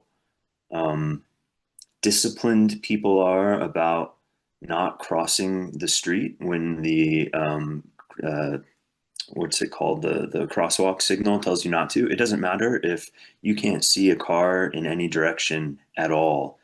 People will not cross the street if the crosswalk signal says do not cross. Whereas in America, it's like, I don't care. Well, I'm just, there's no cars around. I'm just going to pop across real quick, right? And I don't care if there's no crosswalk here. I'm not going to walk to the end. I'm just going to, right? I just thought that was interesting. But anyway, yeah, I'll watch that episode. I think the questions being brought up here, my research in indigenous cultures, which, by the way, I want to just plug the value of anthropological research. There's so much more that I think is of value outside of philosophy in learning about how humans work. and I got so much from studying indigenous cultures, just going to the library and going to the anthropology section and reading everything I could. And these cultures often don't have, books that they wrote about themselves. And, you have to take anthropology with many grains of salt, because you're getting typically one researcher's limited perspective on what they found, and also so much is lost to time and etc. But it's really, I find it fascinating. I remember reading about an indigenous African culture, and when a member of the community commits some kind of transgression, the typical way to deal with that is that the community members have a kind of ritualized gathering around that person and just exude positivity onto them. They remind the person of every good thing they've ever done, and they try to drum up in them a remembrance of their own virtue, basically. And that's so interesting. I've never, it feels so different than I think the kind of punitive response that we're used to, but that doesn't mean that it doesn't make them not feel bad, right? I imagine that that's an uncomfortable position to be put in, because you're creating this dissonance, right, between perhaps your psychology as is and this other mode of being that maybe you've lost touch with, if you kind of take that theory as legitimate. And I think that's probably, there's some pain in that. There's some grief, right, of perhaps remembering who you are and then encountering your own failings more deeply, and then also maybe to have to let go of who you've become to kind of get back into a healthy version of yourself, let's say. So even though that it's superficially positive and it doesn't, I don't imagine the person who's going through that ritual, it's just oh, I'm happy and I'm good and everything's great. No, I imagine it's difficult. On the other hand, I remember reading about a culture in, I think, Guatemala, where when someone commits a transgression, the community digs a giant pit in the ground. They put the community member in the pit, And then the community members take turns walking past the pit and just like scoffing at the person, I think spitting on them, and just, it's like a real public shaming process. And then I remember, I believe it was an Amazonian culture where when someone's behavior, I don't know, if this is, I doubt that this is the only response to transgressive behavior. Maybe it's for like lighter transgression or just certain patterns, but a typical way they deal with some kind of bad behavior is they just gossip about the person. They don't confront them. They just shit talk them basically behind their back. But I think like intentionally to maybe like create a vibe, or I don't know, and you have to think that whether you take any of these responses as ideal, if they've survived in a culture long enough to become a norm, they must have some efficacious value. They must be doing something right. But it also, when you look at the differences between all of these responses, to me, the takeaway is that there's probably never one right way to deal with this, right? To try to generate virtue in someone who seems to need that. And then you have to ask questions about the environments that the community exists within, the other aspects of the normativity within that community. And like, I always kind of go back to the analogy of cuisine, because I think it just works well, right? Certain flavors don't work well together, even though apart from each other, they work fine. So it's, there's very much like a kind of cocktail theory here of, okay, not just like in theory, what's the right response to getting someone back on track, but how does that work within a broader context of normativity for a community or culture or whatever? And so I think if we were to try to like be prescriptive for, I don't know, I don't know that, I'm just thinking about this right now, but I don't know that this ever works great politically, because, well, at least in our current situation where, a geographical, like a national boundary doesn't mean a community boundary. You've got communities that, overlap multiple political boundaries. You've got multiple communities within any political boundary. So, city, county, state, nation, whatever, globe. I don't know that you'll be able to institutionalize these kinds of things politically. But then I would say that's, I think, a big problem with our culture is our over dependence on political institution to basically litigate behavior and virtue. And my gut feeling is that that's probably never going to work. Well, maybe as a counter argument, I was about to say like, maybe Star Trek is a farce, but right before I said that, I remembered something, which was my experiences at St. Jude's Children's Hospital. And I was working there as a technician, as a contractor, but I spent, I want to say about 2 months or so working at St. Jude's. And it made such a deep impression on me how the community spirit of the employees at St. Jude's Children's Hospital, the vibe was great. The quality of the individuals who worked there was high. I was so impressed by it. It's the closest thing I've ever seen to a Star Trek-like culture, where it's like we're all in a team together. We have a mission.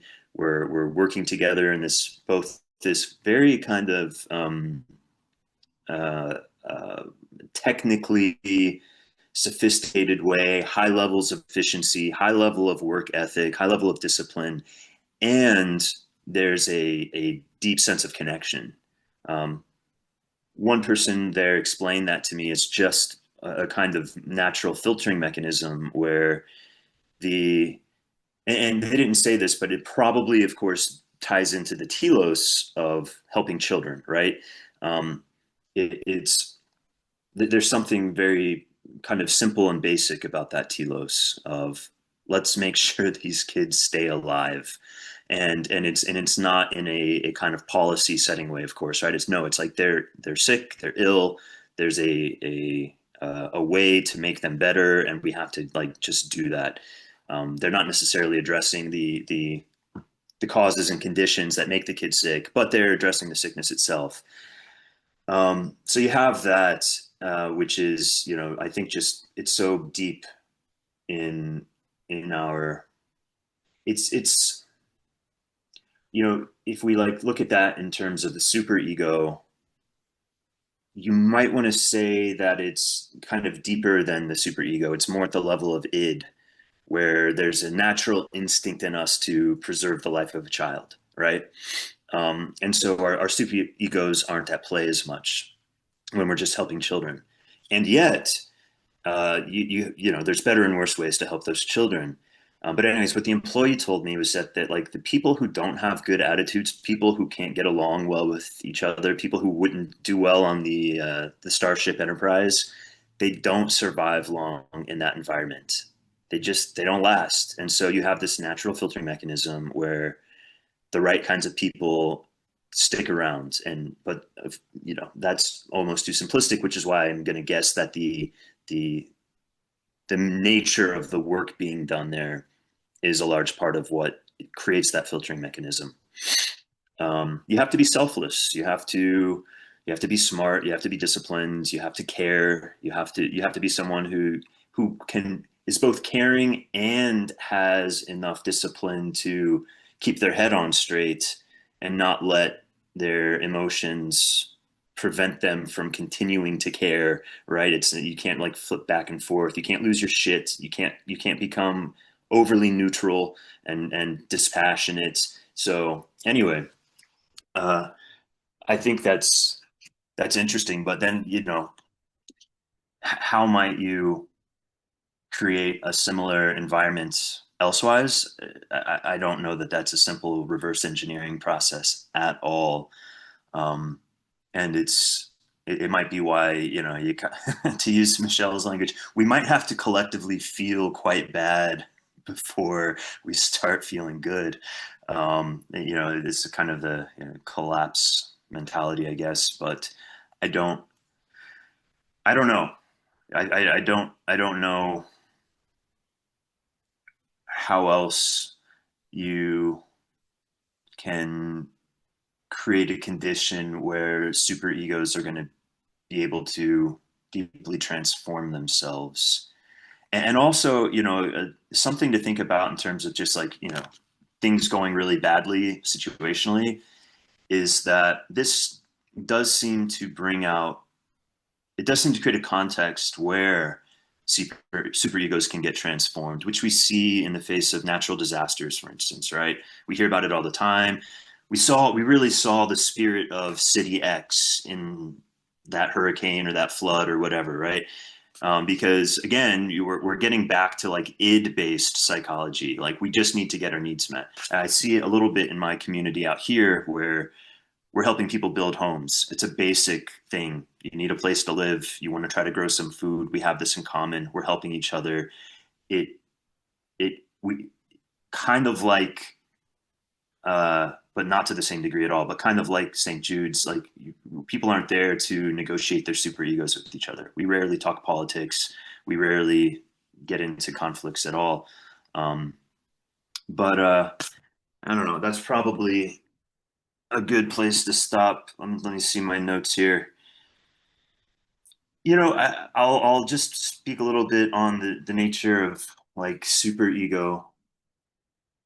It's something I hadn't studied much, so I was just looking at Wikipedia about it. I had a misconception of it. I won't get into that, but like what I understand to be the Freudian concept of superego, I want to say that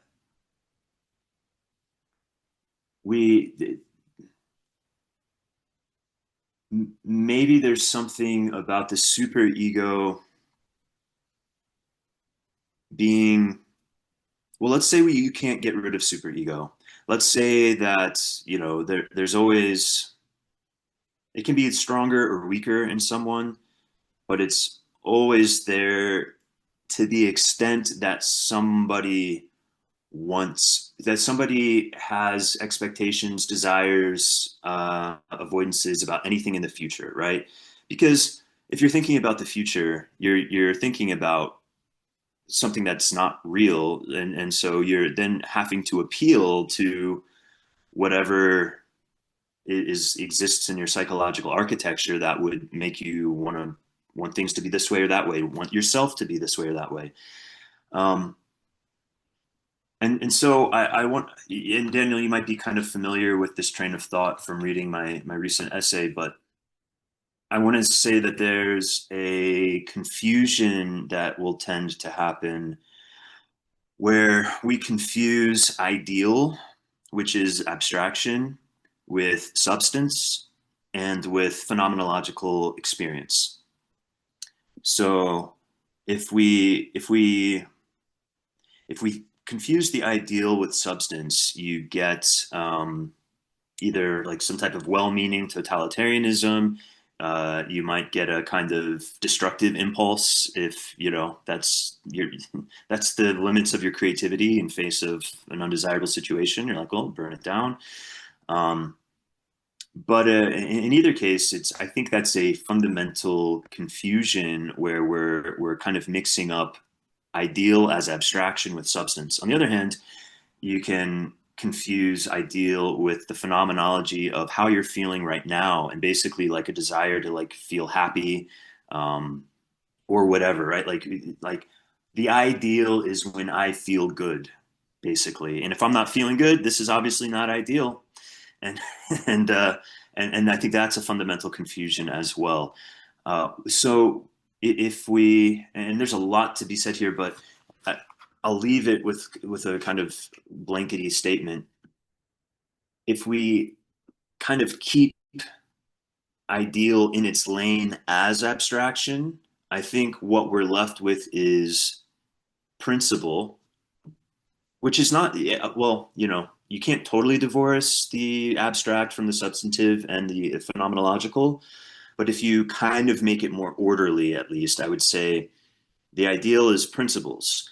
And principles are neither prescriptions, nor are they nor are they like phenomenological diagnoses per se. They are, it is something more purely abstract. And so I guess it's to understand.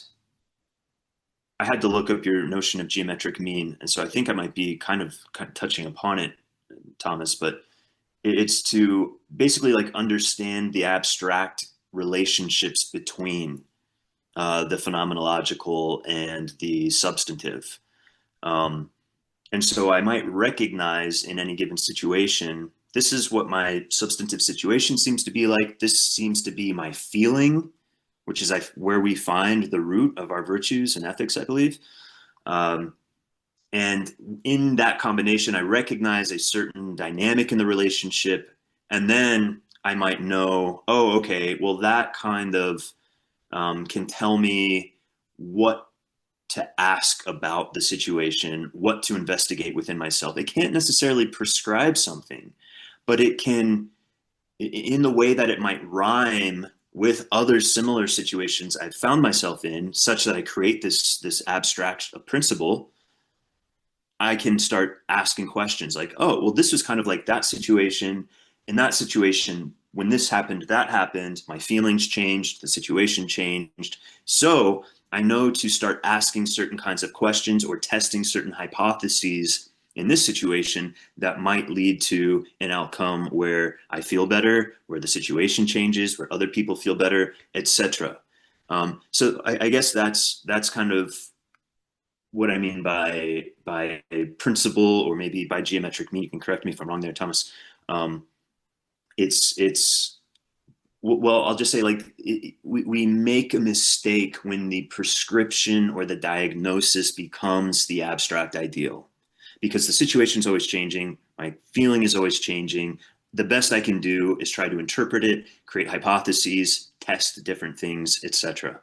And that might be anything from like trying out a certain prescription and hoping it works, being ready for it to not work, or investigating my own feelings and being kind of self-prescriptive, like, oh, maybe I can lighten up a bit.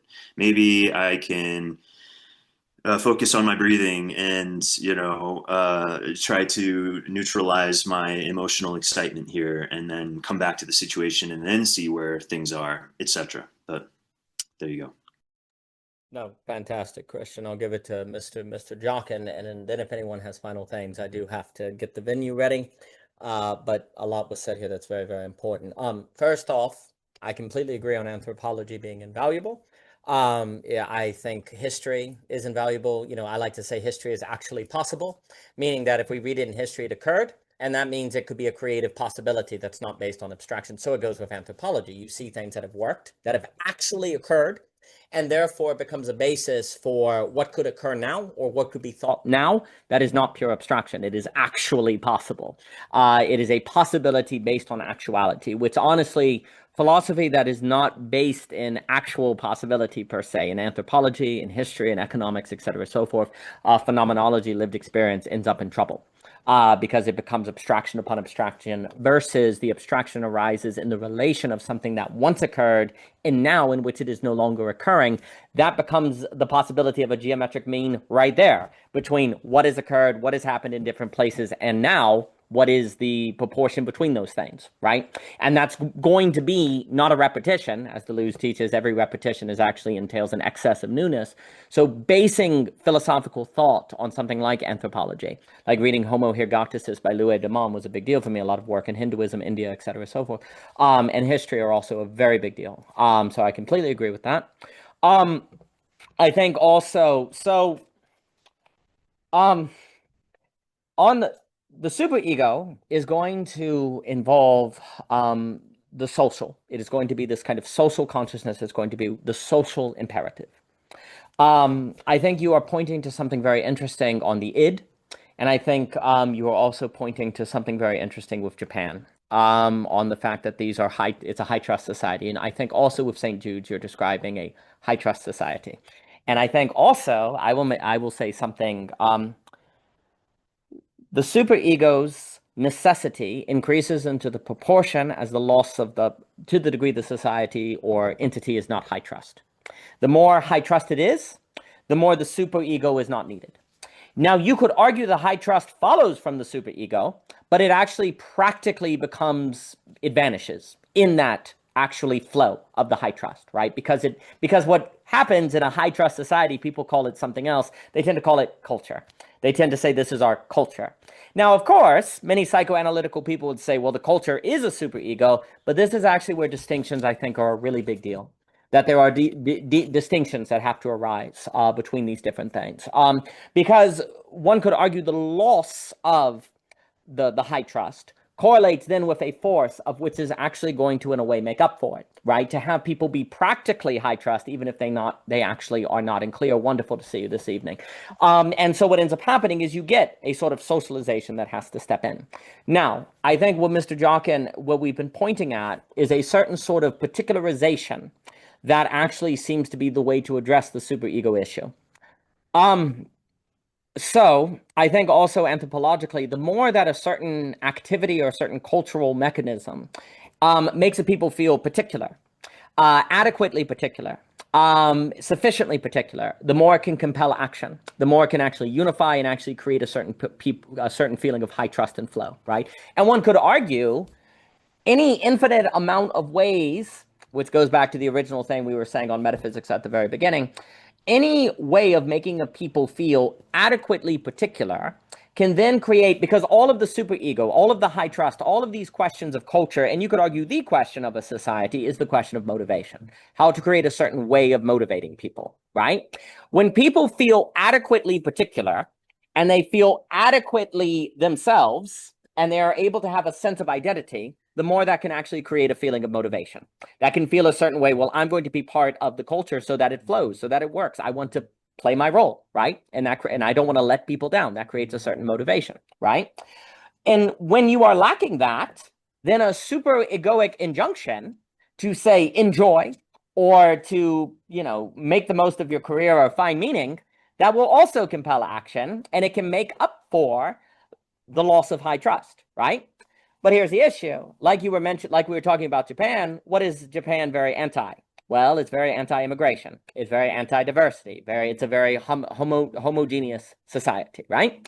And of course, what are many people, if Japan is modernization without religion 50 years ahead, that is what you're seeing in Japan is a way where you can create high trust, but you have to remove pluralism, right? Well, what are many people in America, Europe, and everyone doing who are on the road of becoming like Japan? They're trying to what do you see in the British elections going on? They want to go back to Britain, go back to high trust. We want America, right? Well, what does that mean? You try to get out otherness and remove diversity because where the superegoic is ending, then you don't have direction. So you're looking for high trust to replace the loss of the superego. And the way you can get that is by creating, the loss of ambiguity. So you remove otherness, right? So here's the $1 million problem, and I'll give it to Jockin. Okay. So how do you create a high trust society in pluralism? Because by definition, the argument I am making is the more high trust and particularization go together, right? And if you don't want to have the fascism that can come from that, then you have to have, and you don't want a superego that is creating an injunction to enjoy, what you gonna do? How are you going to make people feel in global pluralism an adequate amount of particularization by which then they can be motivated by that particularization without that ending up in a vector of the good that then is cut off from the matrix of beauty that then leads to basically forms of fascism, right? So you have to have people have to have an adequate feeling of being particularized, right? But that, if you only have the logic of the good, then of course creates violence, as Jockin and we've all discussed, right? So you have to create the possibility of people in global pluralism feeling an adequate amount of particularization by which then they are compelled into high trust. And one way you can do that is disaster, because your disaster is yours alone, and it moves to the end, and it moves to a certain loss of the abstraction. You have a very clear goal. Because what is a clear goal, like you're saying with St. Jude's? It's a particularization. So this is the issue. You can create a feeling of flow. You can feel creative if you limit the amount of nationalities, if you limit the amount of purposes or meanings, if you limit the amount of options. As you close down options, you create what? Direction. And if I know all of us are limited in our options together, then I trust you. Because I know you're not going to suddenly be distracted by something else. And I know your well-being is dependent on that. So you create high trust by a certain limitation. So you create high trust by limiting the variables involved. Okay? If you don't have high trust, the way you make up for that is by a superego. But if the superego begins to fail or leads to stagnation or other problems, then people are going to revert and look for the recreation of the condition of high trust, quote unquote, which of course cut out others and limit. And I only want people like me. And if you don't want that, then you're looking for a geometric mean between those two things, which we have not found. And I think everything depends on. I have much more to say on the superego and what it would almost a superego, but let me give it to Mr. Jockin. Mr. Jockin. There's too much to talk about, too little time. That's the problem. Because I wish Javier was still on the call. I want to give credit where credit is due. It's kind of Javier's jumping on the concepts I brought up to him from Aristotle on the geometric mean. But what Christian brought up is 100% yes. That's exactly what Christian you're saying is 100% what we mean by geometric mean.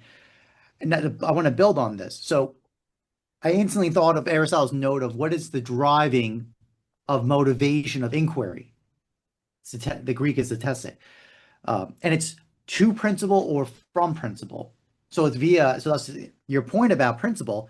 And it's a kind of response to inquiry to realize an actual possibility. Just to draw this point up. So for example, and actually Aristotle's mention of medicine is about this, was that observing by memory that certain people got sick in certain times and got treated by certain things. They're different people under different circumstances, but via memory, we're able to apprehend that there's a pattern that repeats over time. So this is actually why this triune relationship Christian brought up with the ideal, the substance, and the phenomenon experience is actually very accurate. It's very reasonable. And obviously the disaster of the ideal, this is actually why I posit the difference of eidos versus idea. They're not the same. Just like Daniel, you're making, I have seen the argument that culture is superego, but what you're hinting at saying they're different. And that's quite important that you're making that distinction. It's the same point, is that if you collapse them, you just lost an access of discussion. I say this because while the collapse of the substantial with the experience is disastrous, because then leads to a totalitarian stamping down of removal of difference, you have only justice, you have no equity, you cannot respond to the difference of the error from the measure, universal measure. Kind of gives it reifies measure in a way that's not good. It's very much thinking about there's one taxis of reality, not two. But the other aspect is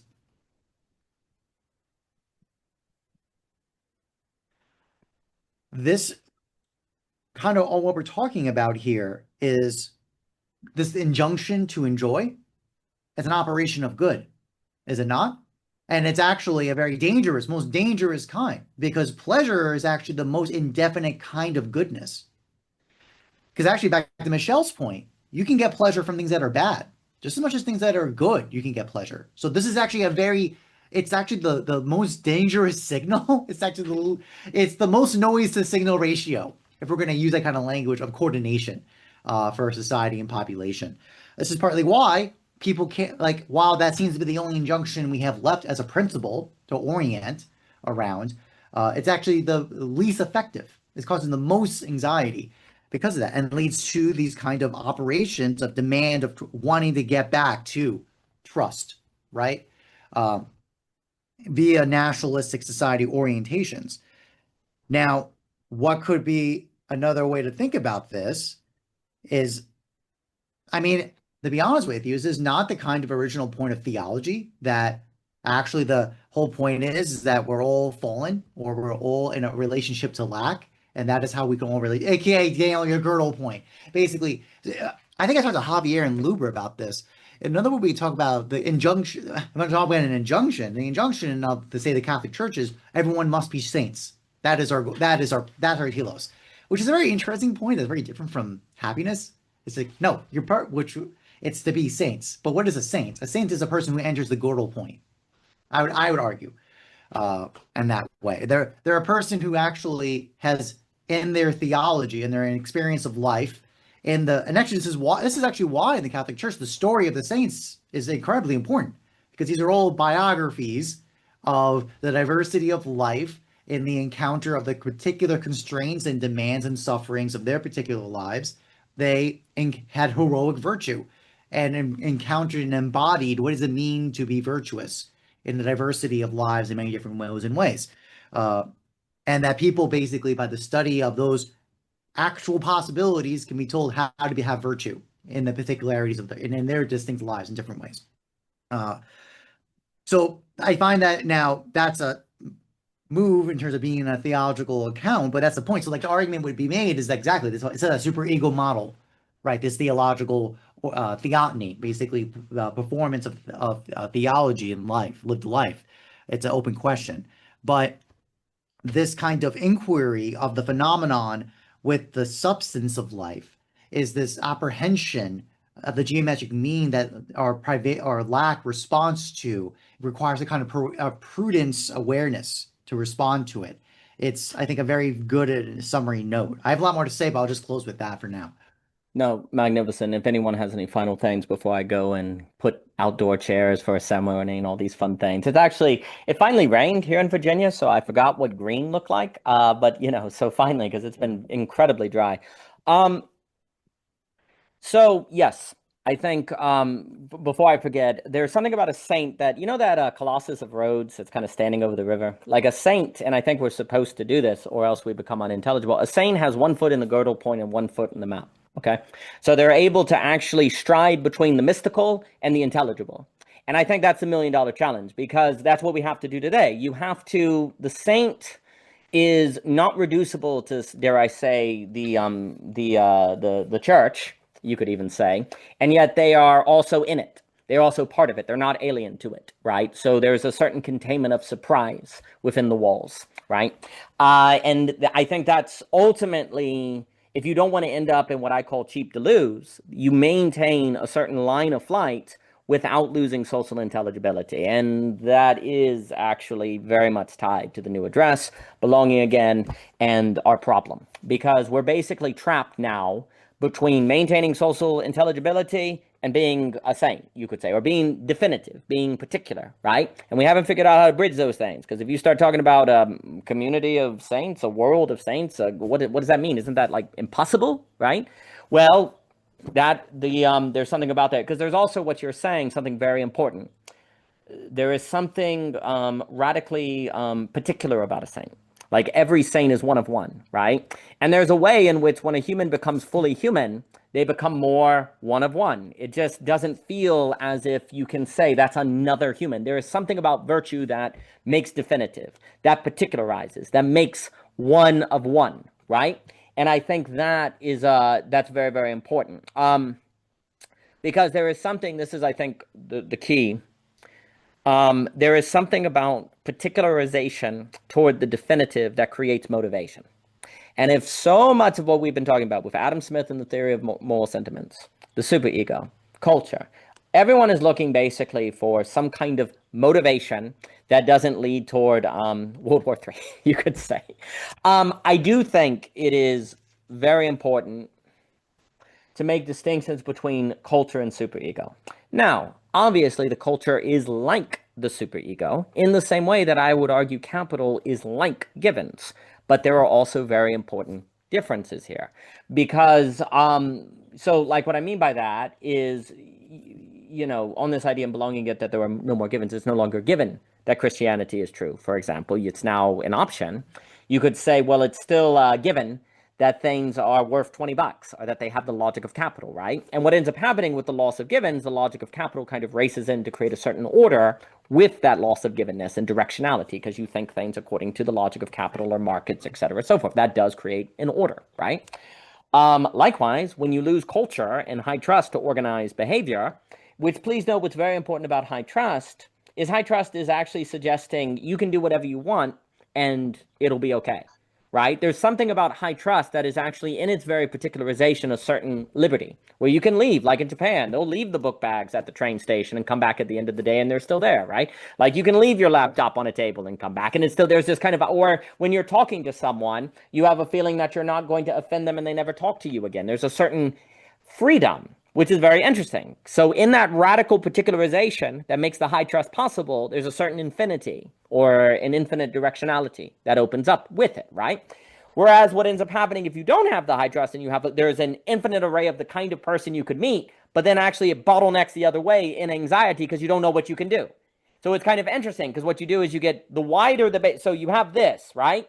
Like the more you particularize, the more you get a kind of infinity, which is infinite, the same as Michelle moves from woman to definitive as Michelle. Then there's an infinity that opens up in that particularization. What you could say is functioning societies have something like this, a particularization that opens. And the more they do this, the more they enter into an ambiguity where everything falls apart. And then people want to go back to this, but the ways they go back to it are fascistic, closing off difference, and all of those different things, right? So as you lose culture, and it opens, the superego becomes distinct from culture and says, you must enjoy, you must have meaning, and then it's lowering down possibilities to bring it back together. But as the superegoic injunction fails, it begins opening back up, and people also see that the superego isn't for them because the social contract is broken, they can't afford rent, the politicians aren't leaping to them, so the superego is manipulation. Well, then they want to try high trust, and they start opening back up. Right? Yeah, pluralistic fascism. Well, we're seeing it.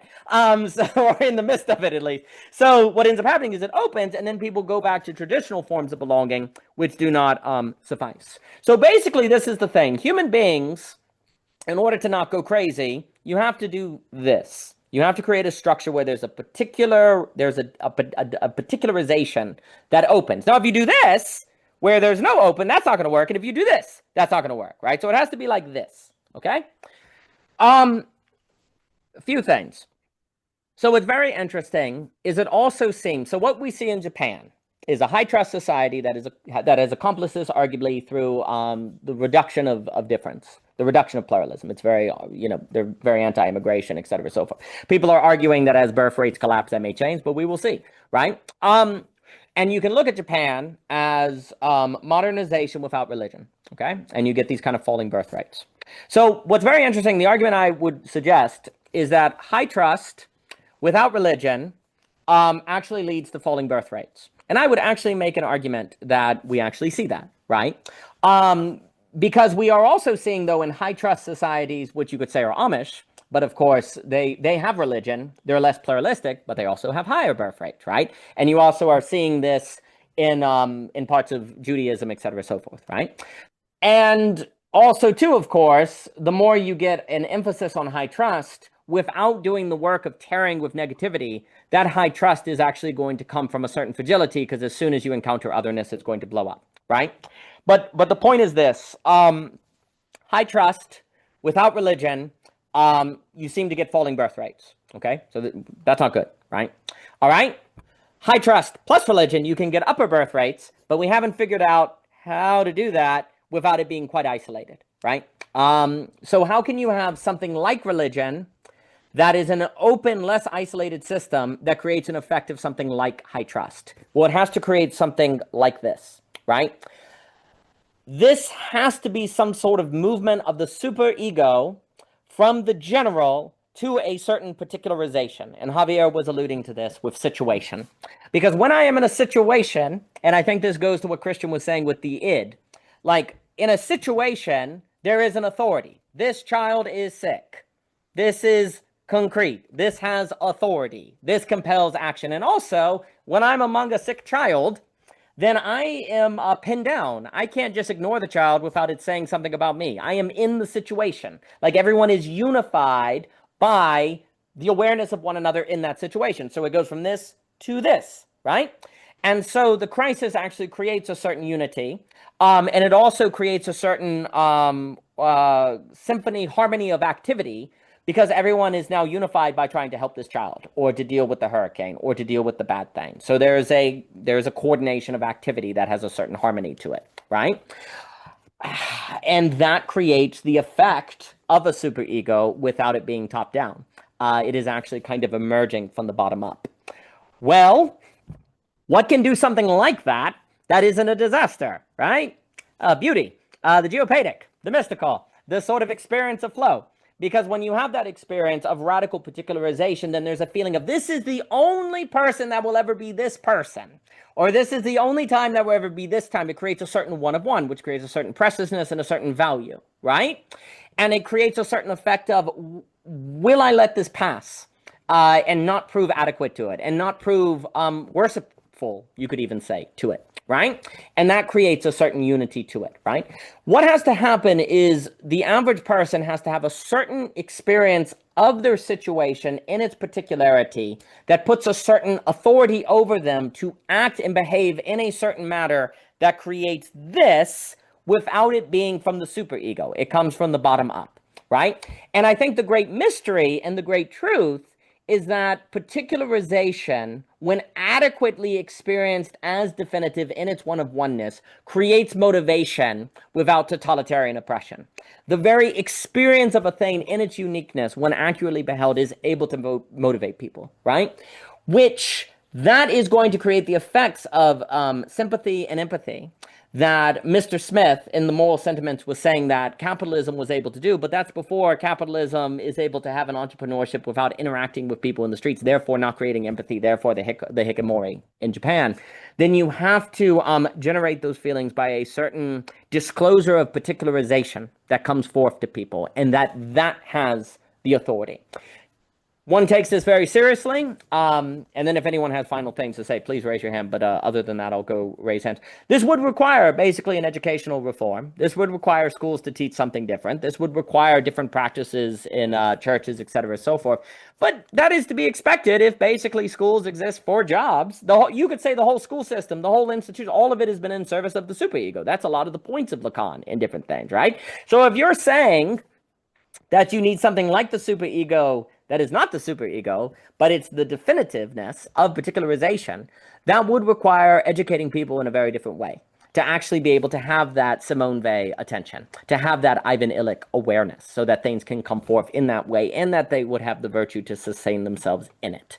And it's very interesting because, like, if the superego is a kind of ego that is social, then a negation sublation of that would be expected to be a sort of transformation in the ego of the individual, a transformation into terms of character and virtue. But I'll pause. Christian, please.